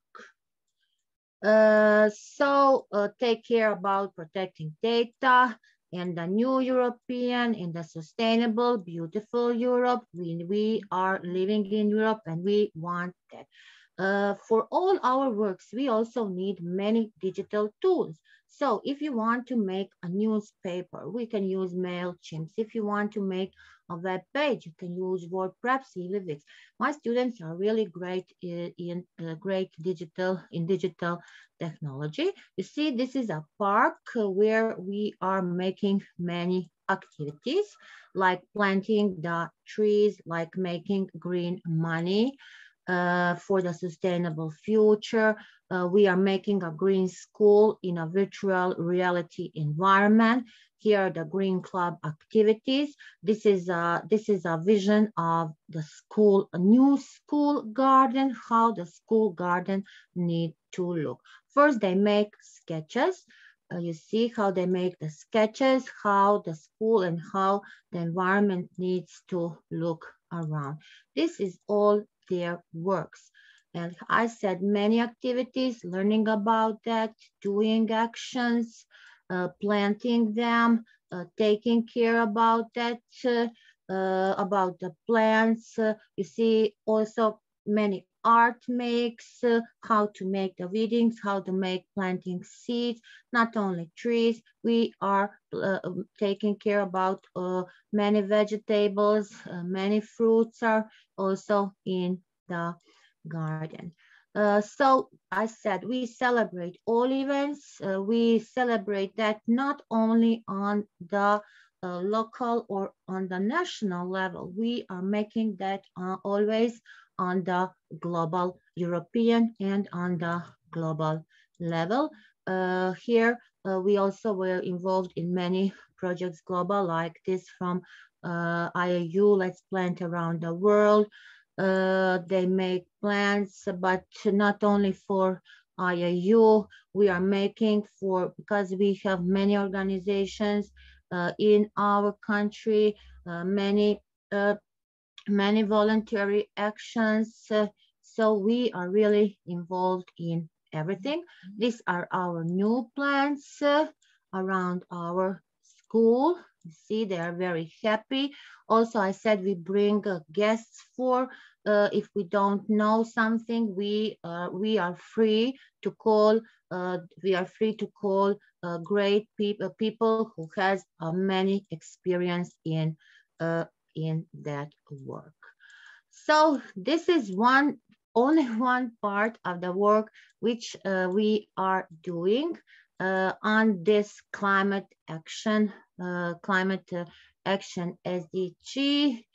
And you see here, Croatia is before 1 month volunteering. And in the park, we took action and make a bench painting because we wanted to, for the old, for the youngs, for the kids, to have a very, very good environment when you take a walk, when you go cycling or some biking. You can take a little rest on this great branches, and you see how the children and how the students are enjoying doing this work. So I said many projects. This is also one, Dream Planet, Sattva, many actions, many awards, many recognitions. So that is a big motivation to continue and to learn and be responsible every day. And you need to educate your students, and not only your students, your environment and everybody who needs to take care about this. Thank you. Thank you there, Tianna, and thank you for this opportunity. Thank you. And that's impressive that you're hands-on with your students, because that's how they will listen. Thank you so much.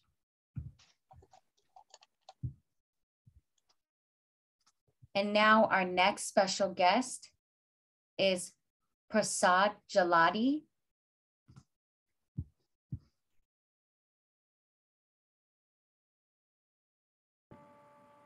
All right, nice to see you, some of old friends, and thank you, Tianna, Dr. Tianna Jones, I must say, and thank you for pulling this team together on the 13th goal, UNSDG's 13th, the climate action. It is all about taking urgent action to combat climate change and its impacts, as you all know. So I may want to take you guys a different path, if I may. Dr. Jones, may I have share screen opportunity here, if I may? Of course.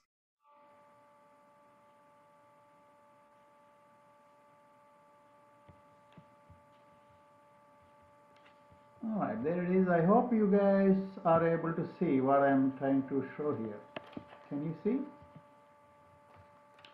All right. As I said, I'm going to take a different route so that we understand the intricacies of SDG 13 and what we need to do collectively as a community, individual, civilization per se. So here we are with a ecological ceiling that operates on its own. It is a very intelligent system and it's been there for millions of years. That's how the planet Earth operates. So it has an ecological ceiling and it has a safe and just space for humanity and also embedded with social foundation.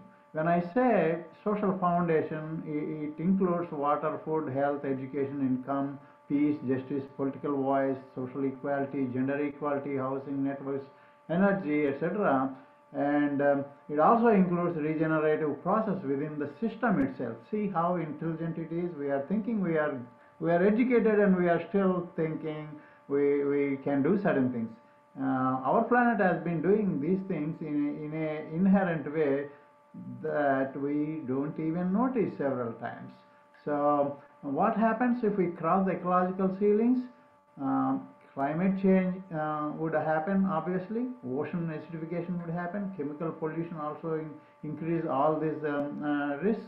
Nitrogen and phosphorus loading also becomes a nasty thing. Freshwater withdrawals, I would say reckless freshwater withdrawals is a problem.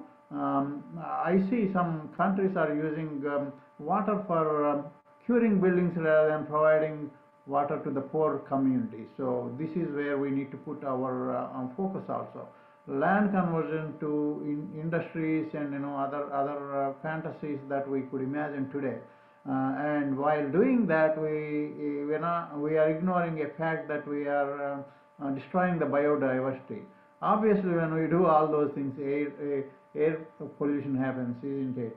So, and that obviously leads to ozone layer depletion, blah blah blah. This is not a new thing for you, but again, I just want to bring your attention towards these things. So, with all these things, here we are, talking about emissions, and if you take a look at the list, China leads the pack, United States, the country I'm living in. I'm so sorry to say that, but I'm trying to do my level best to change the things in my humanly possible capacity.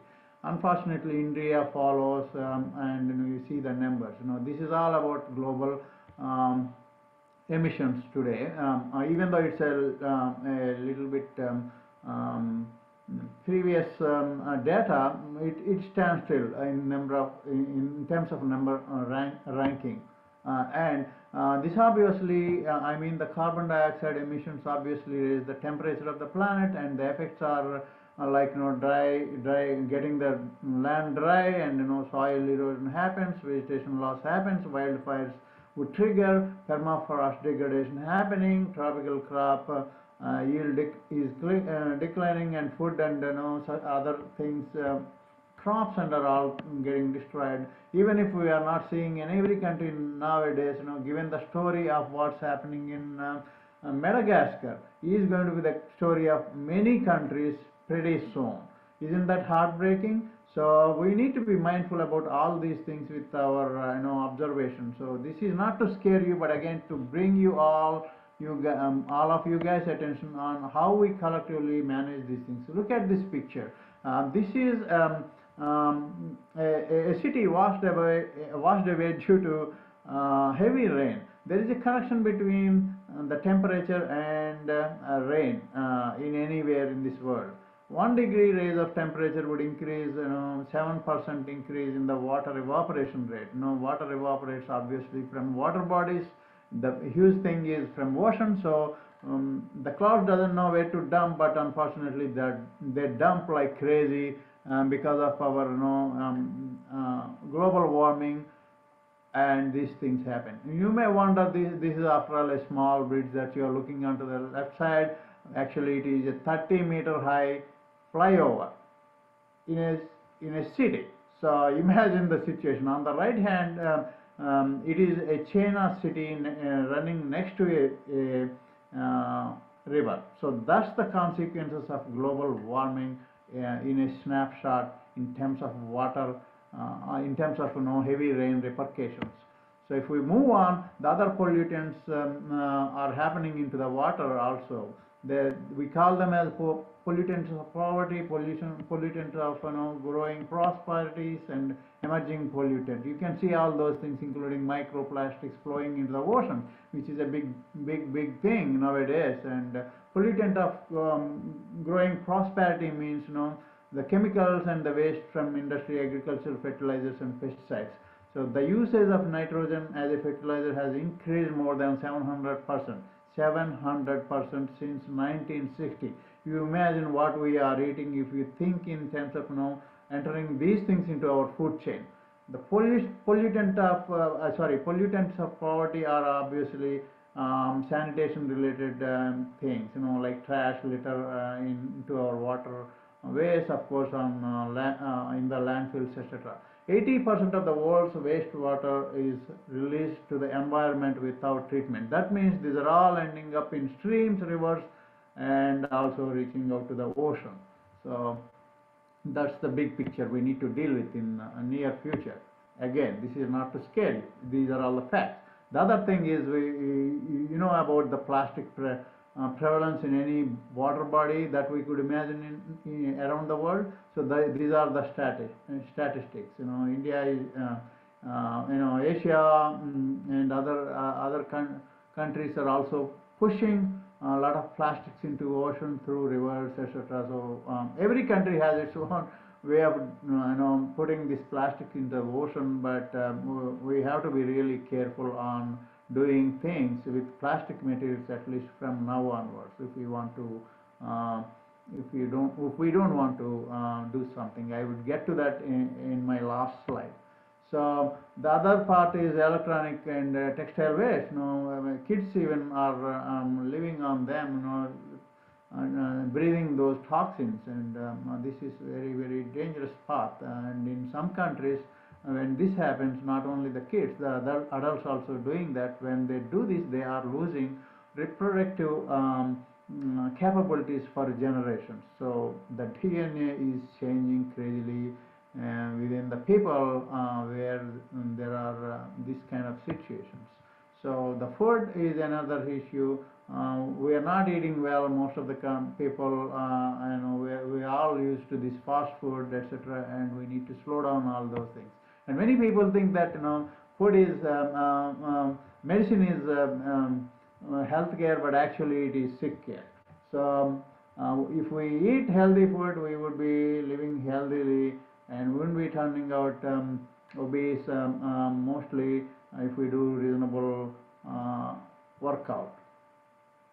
So be rational on all those things. If we flip that onto agriculture, and agriculture has 26% of global emission, and non-food areas are contributing around 74% within the realm of food production itself. So within that, again, supply chain contributes 18%, livestock 31%, crop production 27%, and land use contributes up to 24%. So in that game, we are degrading the soil quality. So there are so many things that we don't even understand today. With all the science and technology, we can't even see certain things that are helping us working under the soil within the perimeter of one foot at least. Living things like earthworms and other fungi and everything would contribute for the soil health. Unfortunately, we are killing all of them mercilessly using these pesticides and fertilizers. These things have got to be fixed so that we would actually rejuvenate soil. Until that day, even whatever we brag about rejuvenation is not going to happen.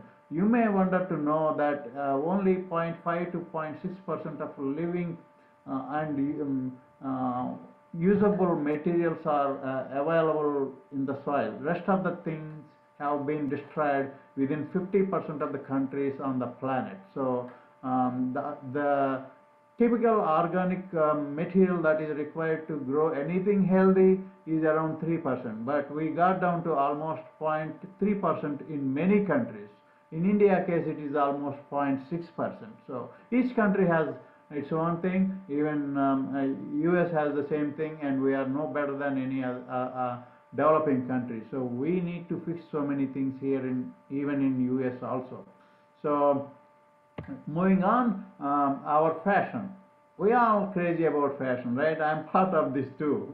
I call that once upon a problem for me. I'm not in this game anymore. So we buy stuff and keep them over there and throw them in the landfills, or throw them in the street, wherever we could dispose of mindlessly. So this is going to be a bigger problem. This is the second largest pollutant.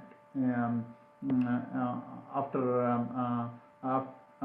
a few things, So we need to start, second-hand shopping, on-demand custom clothing, and clean, green fashion, and repair, redesign, and upcycle fashion, and fair and ethical fashion material procurement. So these are all the 5 ways how we can actually mitigate the fashion tech frenzy, so that we can have a tab on these materials and make sure that they would end up in they would not end up in our landfills. So moving on, the human drivers of world biodiversity crisis. Whatever we do on this planet, they are impacting biodiversity at large. So examples of declining in nature: 47 ecosystem extent and condition because of these, relatively estimated species extension up to 25%, 23% on ecological, due to ecological community irrational management.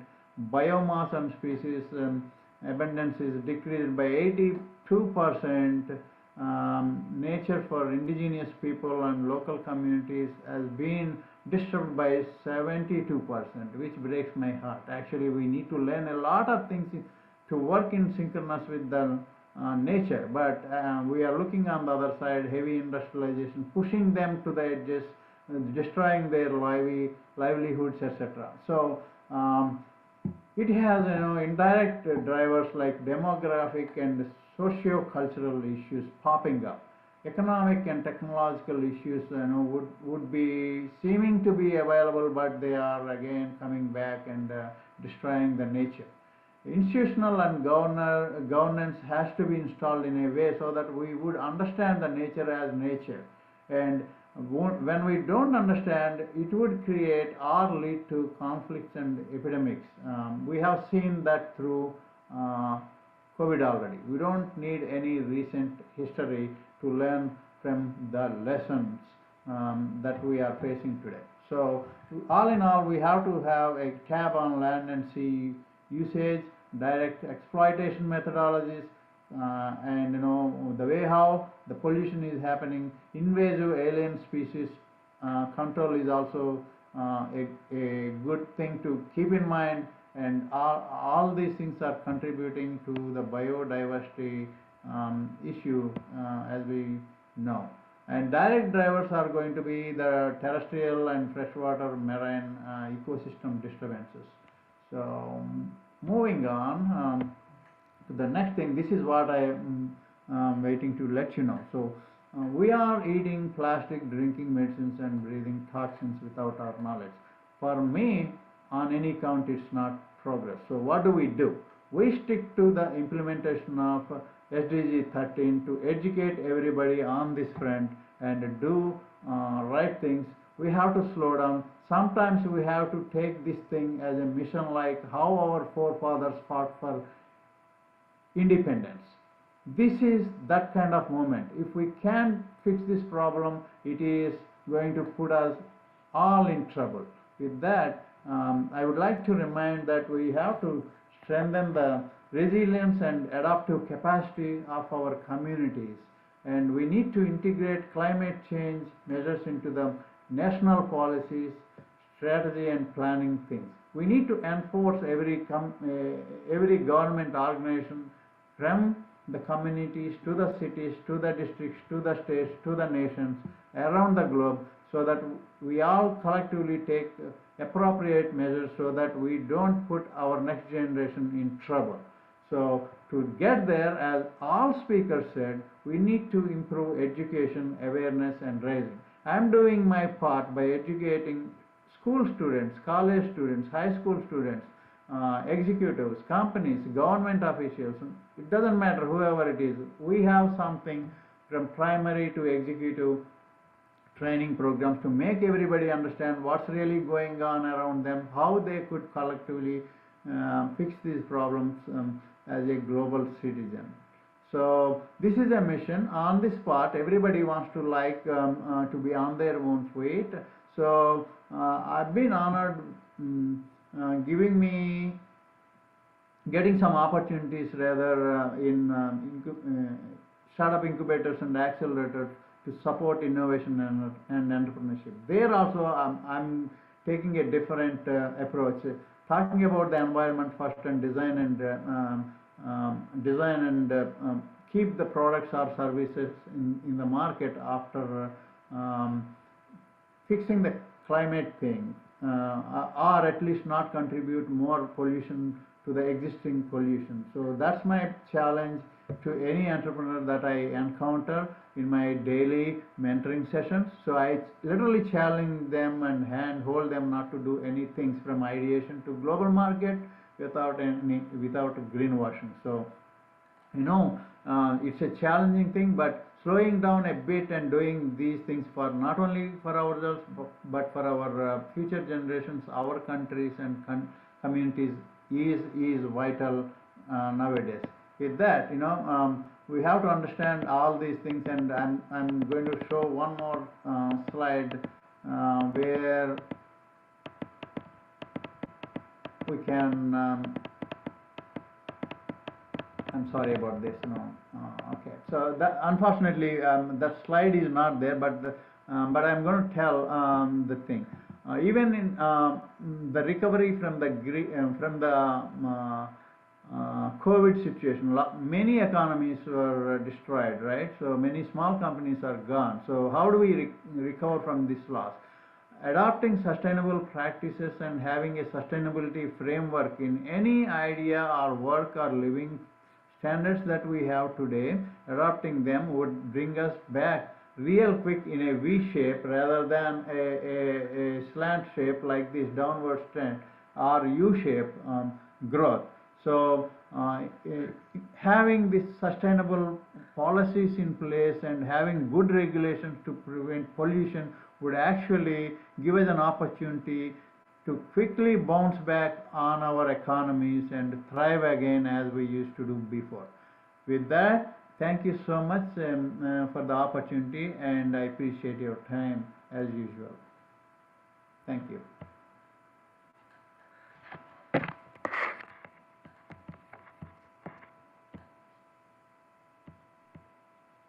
And everyone should take understanding that he has a lot of knowledge, information, research, and development that has been going on with working in production. So the knowledge that he shares with us is very, very important, and we must understand exactly how to obtain that knowledge with our emotions and our thoughts. Thank you so much.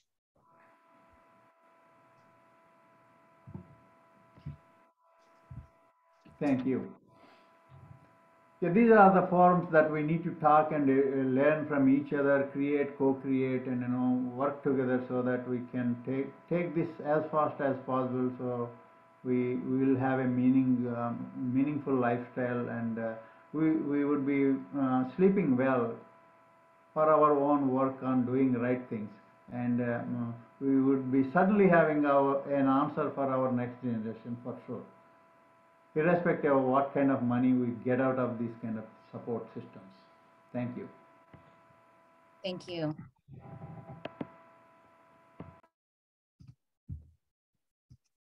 Okay, so now I'm going to touch base with climate action here.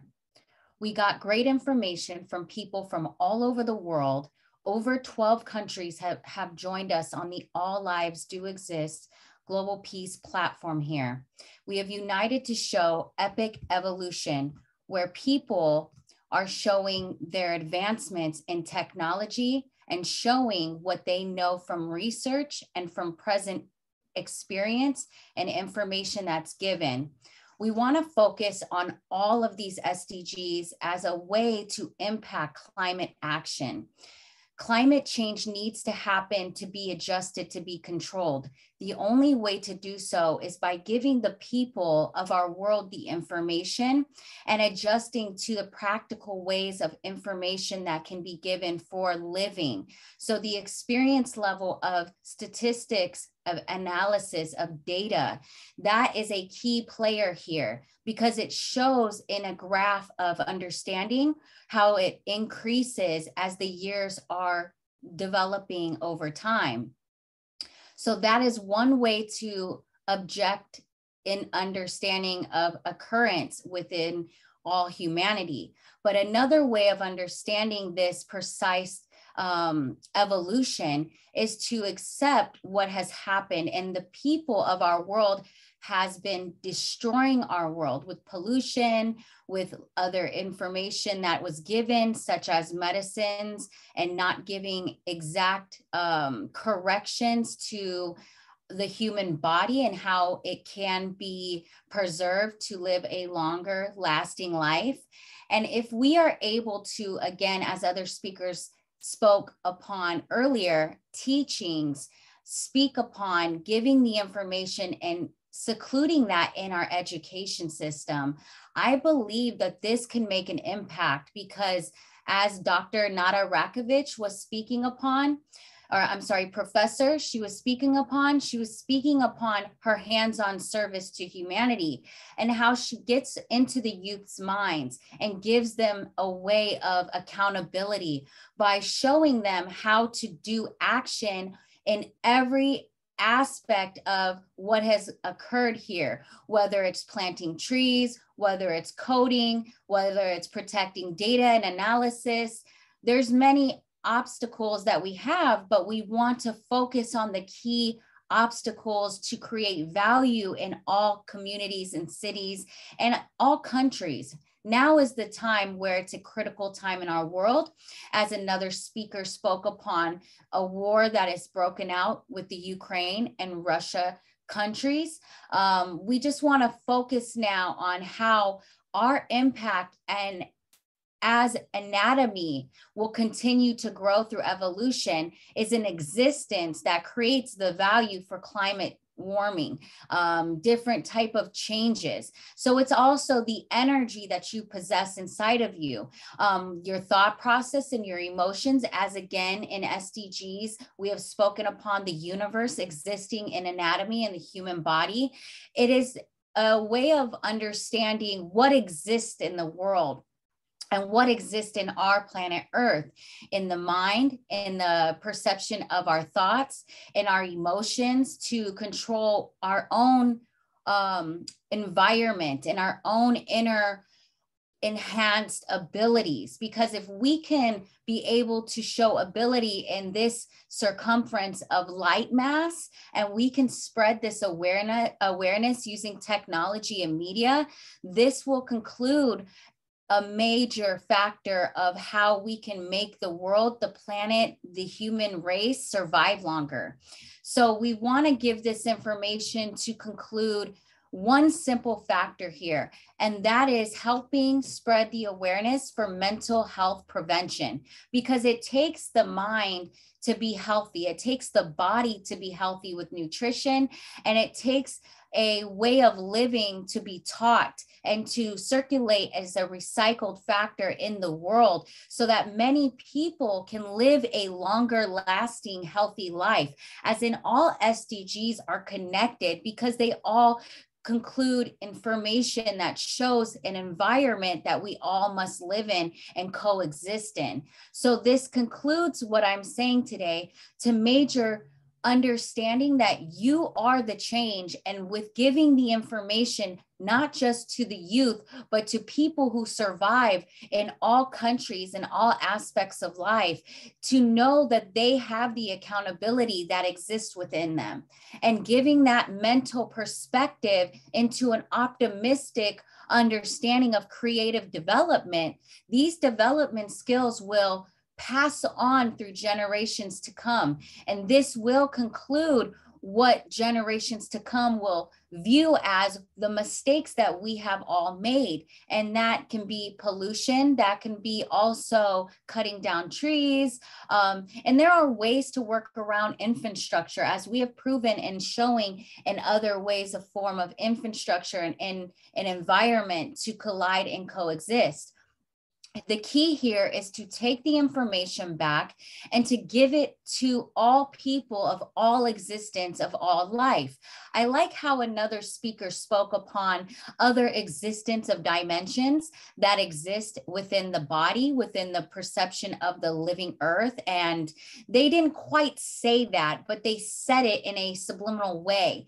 Now, we're not living in fear. We're in the 21st century. So we take the knowledge that other speakers, scientists, doctors, lawyers, teachers, and all people to know justice for human rights, as it is our human right to assemble for global peace and assemble to find solutions to all SDG issues, including more issues that are not included there into the first 17. But we see that there are many ways of aspects of a thought process and many teachings that have been altered by just fallacy. So we want to control our own acknowledgement, because we have our own awarenesses to show the factors of what can be given into the world's evolution. We want to recycle this positive energy and keep clear of all negative energy, because we don't want to include any more global warming effects onto the earth. So as we respect a spiritual higher power that has created the earth and created the entire world, we show that we exist in a powerful manufactured way of living through the creator God, another terminology of the universe. And by that understanding, as we have a reverse of what coexists in anatomy in the human body, we also show that this concludes what we must hold path into. So if we can focus scientifically on this new discovery, of a discovery that isn't spoken upon, of a spiritual increase in our world, of an awakening where many people are awakening with anatomy to feel different, to feel connected to the earth, to the birds, to other human beings, which is an emotional intelligence, and also scientific way of perception and category. This concludes what we should do here. And we should give the people the truth and give the people back their power to show how to fix the earth, because we are running out of time. So much concludes as the years progress, what has been happening with global warming and the effect that the people keep having done over and over again, as Professor Gelati spoke upon. We don't want to make mistakes to learn our lesson. We want to take the recycled information and be able to include recycling that information back into the world so that people can make a chance and a change rather now than when it's just too late and we don't have that option anymore. And this is what I want to talk about. Do not take your life for granted. Do not take your thought process and emotions for granted. As people do, they come up with more mental health issues. They come up with more emotional issues and also physical diseases. And they wonder, why is this happening to me? And they try to blame God. You cannot blame the creator that created you. He gave you the choice to make that assumption, to make that precise division of divinity of your path and your own way of living. It is up to you to take grasp and take hold of now, instead of waiting until your life has no more meaning or no more purpose. Now, this is advised with what scientific resolution has been showing through centuries of time and over time with an impact of evolution. And with that being said, anyone can do anything they put their mind to. As Professor Nada Rakovic has showed, her students have adapted to the way of living that she and her colleagues have showed, that they are making action impact. They are taking the information that she puts in their brains in the classrooms. Now, if we do a reverse and we take back the power and show a different part of information and education with this advanced technology, we can save our planet Earth, can't we? Because when the pandemic happened and the whole world shut down, the ozone cleared up a lot. The earth and the air cleared up a lot. The birds and different extinctions came back. There was a whale that actually they found that was extinct in the ocean that came back. So by doing a reverse of scientific theory here and showing the existence of what we all know exists of a higher power creator that created us all, this will give the respect and the obedience back to the inner ingress of the people so that they can include what they need to know scientifically, showing a whole new way of living, showing us how to live in a spectrum of coexistence now rather than later. So scientifically, they are proving this in neurology, astrology, anatomy, and again, I have proven all of this in my new upcoming book called Woke, All Advanced Technology, proving the existence in the anatomy of the human body, which increases all economic value of all occupations, entertainment, publishing, medical field. And this is why we must be aware of the subjection of what we know, and that is to know our human rights and to have justice and clarification that all existence of life has a purpose. And again, does matter. It matters of the energy of that force that's inside of us. With utilizing your voices and utilizing the purpose of your life extension, because want a life extension here. We want to live a longer life. That's the key here.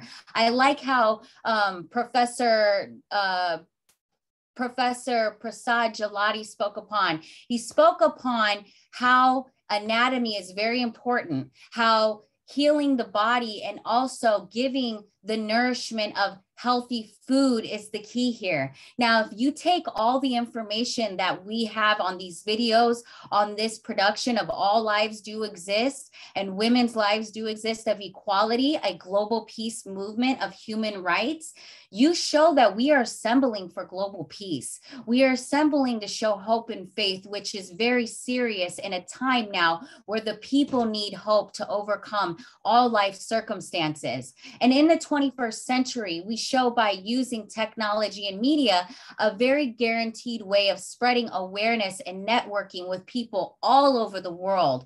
So we utilize these tools, and we need to understand that there is no other way. It is now that we assemble, and it is now that we conclude for global peace. So thank you. All lives do exist, and women's lives do exist for equality, and continue to spread your awareness, faith, hope, and we can overcome any life circumstance. Again, climate change is our #1 effect in our world today.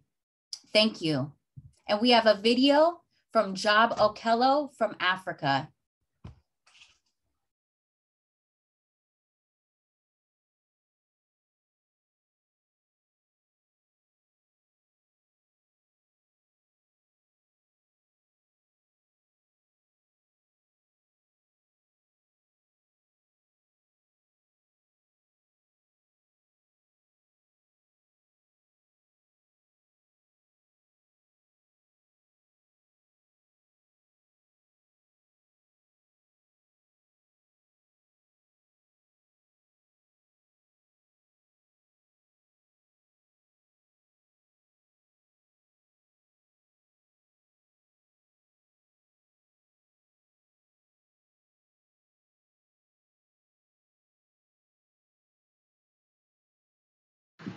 Have you ever seen your mother cry, wail, or weep bitterly? I have seen my mother cry bitterly. I have seen my mother wail bitterly. I have seen my mother weep bitterly. Today, Mother Earth cries. Today, Mother Earth wails. Today, Mother Earth weeps. Why? Because her sons and daughters are not taking good care of her, but expect her to take good care of them. Mother Earth is in pain because it is burning due to global warming. There is this powerful Native American proverb that says, we did not inherit the earth from our ancestors. We borrow it from our children. Meditate on that proverb for a moment. There is no single country in the world today that is not experiencing the severe effects of climate change. It was the former Secretary General of the UN, Kofi Annan, who prophetically said, the world is reaching the tipping point beyond which climate change may become irreversible. If this happens, we risk denying present and future generations the right to a healthy and sustainable planet. The whole of humanity stands to lose. Kofi Annan was neither a prophet nor a pessimist, but his prophetic words are coming to pass. The UN said 2019 was the second warmest year on record and the end of the warmest decade, 2010 to 2019, ever recorded. Sustainable Development Goal number 13 aims to take urgent action to combat climate change and its impacts. The Paris Agreement, adopted in 2015, aims to strengthen the global response to the threat of climate change by keeping a global temperature rise in this century well below 2 degrees Celsius above pre-industrial levels. The agreement also aims to strengthen the ability of countries to deal with the impacts of climate change through appropriate financial flows, a new technology framework, and an enhanced capacity building framework. The Sustainable Development Goals Report 2021 says to meet these goals, global carbon dioxide emissions need to be reduced by 45% by 2030 from 2010 levels and reach net zero emissions by 2050. Greenhouse gas concentrations reached new highs in 2020, with globally averaged mole fractions of carbon dioxide exceeding 410 parts per million. Concentrations of greenhouse gases continue to increase in 2020, reaching new record highs. 2020 was one of the 3 warmest years on record, with the global average temperature about 1.2 degrees above the 1850 to 1900 baseline. The world remains woefully off track in meeting the Paris Agreement target of limiting global warming to 1.5 degrees Celsius above pre-industrial levels and reaching net zero carbon dioxide emissions globally by 2050. At the 26th United Nations Climate Change Conference, COP26, held in 2021 in Glasgow, Scotland, Her Excellency Mia Mottley Amor, the Prime Minister of Barbados, warned the world that a 2-degree Celsius rise in global temperature would be a death sentence for the island and coastal communities. What a soul-awakening statement from a leader, not a politician. Today, I cannot help but ask world leaders, are you really true to the Paris Agreement? Are you really true to what is on paper? Are you really true to what is required of you? Given the global climate change crisis we are experiencing in the world today, leadership has never been required, desired, and deserved more than today. To solve the global crisis, leadership is the greatest need of the hour. We need leadership now more than it has ever been needed in history. Who are those who will lead us to abate the global climate change crisis? When speaking at the 74th session of the General Assembly of the UN in September 2019, the then Prime Minister of Pakistan, Imran Khan, made a painful observation on climate change. He said, I feel that there is a lack of seriousness. Perhaps world leaders, some of the leaders who can do a lot, do not realize the urgency of the situation. We have a lot of ideas, but as someone said, ideas without funding is mere hallucination. What a leadership statement. That is what is called speaking truth to power. Long live Imran Khan. Climate change is having profound consequences on our planet's diversity of life and people's lives. Sea levels are rising and oceans are warming. Longer, more intense droughts threaten freshwater supplies and crops, endangering efforts to feed a growing world population. Without action, the changing climate will seriously compromise food production in countries and regions that are already highly food insecure. It will affect food availability by reducing the productivity of crops, livestock, and fisheries, and hinder access to food by disrupting the livelihoods of millions of rural people who depend on agriculture for their incomes. If food production is one of the greatest casualties of climate change, then why can't we properly embrace sustainable agriculture and food production? His Excellency Ban Ki-moon, the former Secretary General of the UN, warned that climate change is the single greatest threat to a sustainable future. But at the same time, addressing the climate challenge presents a global opportunity to promote prosperity, security, and a brighter future for all. I wish I could address world leaders together. I would pose critical questions to them, but I will pose the questions nevertheless. Do we have serious national climate plans in our respective countries? Do we have serious research-based practices, programs, and projects with a critical focus on adapting smallholder production and making the livelihoods of rural populations more resilient in our countries? Are we seriously decarbonizing all aspects of our economies? Are we really doing enough to create and promote green jobs and sustainable and inclusive growth in our countries? Are we really committed to making societies and people more resilient through a transition that is fair to all and leaves no one behind? Are we seriously investing in sustainable solutions to our crisis? Are we committed to curbing pollution and ending fossil fuel subsidies in our countries? Are we seriously confronting all climate risk at all levels in our countries? Are we seriously cooperating at local, national, and international levels to mitigate the global climate change crisis? Are we seriously strengthening resilience and adaptive capacity to climate-related hazards and natural disasters in all countries? Are we seriously integrating climate change measures into national policies, strategies, and planning? Are we seriously building knowledge and capacity in our countries to mitigate climate change? Are we seriously improving education, awareness raising, and human and institutional capacity on climate change mitigation, adaptation, impact reduction, and early warning? Are we seriously fighting corruption? Are we seriously fighting corruption, especially in African countries, so that the resources for mitigating climate change are not misused? Are the developed countries seriously committed to supporting the developing countries to mitigate climate change? Are we seriously promoting the mechanisms for raising capacity for effective climate change-related planning and management in the least developed countries and small island developing states, including focusing on women, youth, and local and marginalized communities? The British billionaire, entrepreneur, and founder of Virgin Group, Sir Richard Charles Nicholas Branson, rightly said, climate change is a huge challenge, but it can be brought in line if governments, businesses, and individuals work together. Yes, we should seriously work together. We should seriously strive with all our might to source all electricity from renewable sources like wind, solar, and hydro. We should use energy-efficient LED lighting systems. We should increase investment in innovation to improve energy efficiency and enable people to reduce their greenhouse gas emissions. We should invest in carbon capture and storage technology to capture emissions produced from the use of fossil fuels in electricity generation and industrial processes, preventing carbon dioxide from entering the atmosphere. We should seriously reduce greenhouse gas emissions from transport operations with abatement levers, such as reducing the carbon footprint through greater fuel efficiency, local sourcing, modal shift to lower carbon modalities, modular transport, improving container utilization, and warehouse optimization, among others.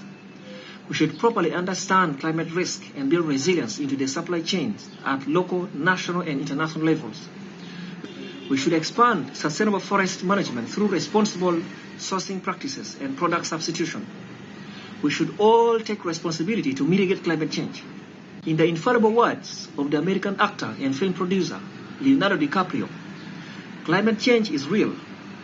It is happening right now. It is the most urgent threat facing our entire species, and we need to work collectively and stop procrastinating.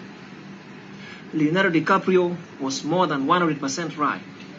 Whereas every country must do its part to address climate change, the developed countries contribute the lion's share of carbon pollution in the atmosphere. Thus, they have to take the lead in the fight for a sustainable future. No one can run away from the effects of climate change. No one can wish away the effects of climate change. No one can pray away the effects of climate change. No one can cheat their way out of the effects of climate change. No one can dodge the effects of climate change. No one can ignore the effects of climate change.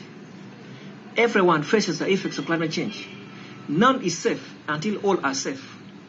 Whenever I speak of climate change affecting everyone, I cannot help but recall the wise statement made by His Excellency Ban Ki-moon that climate change does not respect border. It does not respect who you are, rich and poor, small and big. Therefore, this is what we call global challenges, which require global solidarity. God bless Ban Ki-moon. Yes, we need global solidarity to solve global challenges. We need that solidarity now, not next time. Believe it or not, climate change is real, alive, and well. Climate change is the average of all problems. Climate change is not fictional. We must make conscious decisions and take serious actions to save the planet, bearing in mind the consequences of our actions. Global warming or global greening, the choice is ours. Whereas we can choose our actions, we cannot choose their consequences. Global warming is warning us to stop warming the earth. We have a strong will to cut trees, but a weak will to plant them. This is catastrophic, unfortunate, and saddening. How many trees have you planted? How many trees are you planting? How many trees will you plant? It is time to teach everyone to beat global warming.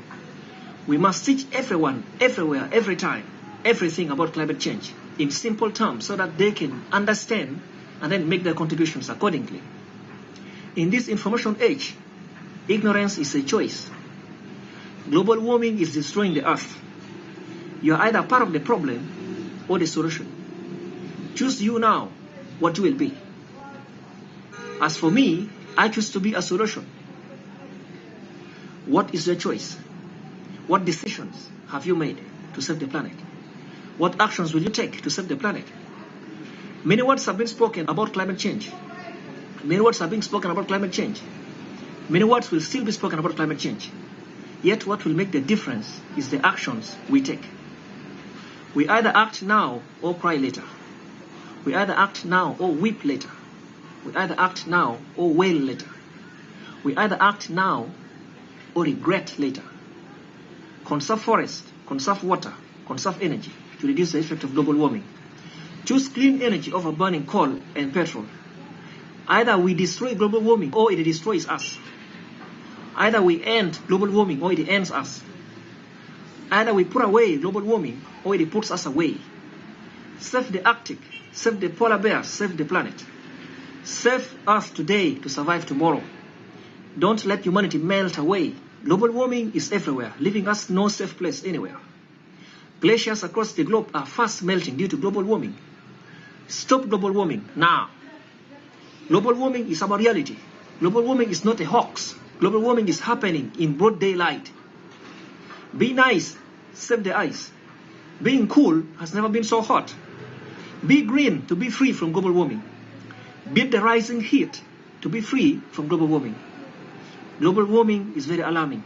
Global warming will cook you. Global warming is a global warning. Thank you very much. And that is how we conclude today's session. Global warming is a warning. Thank you guys, and see you tomorrow for SDG Day 14. Take care.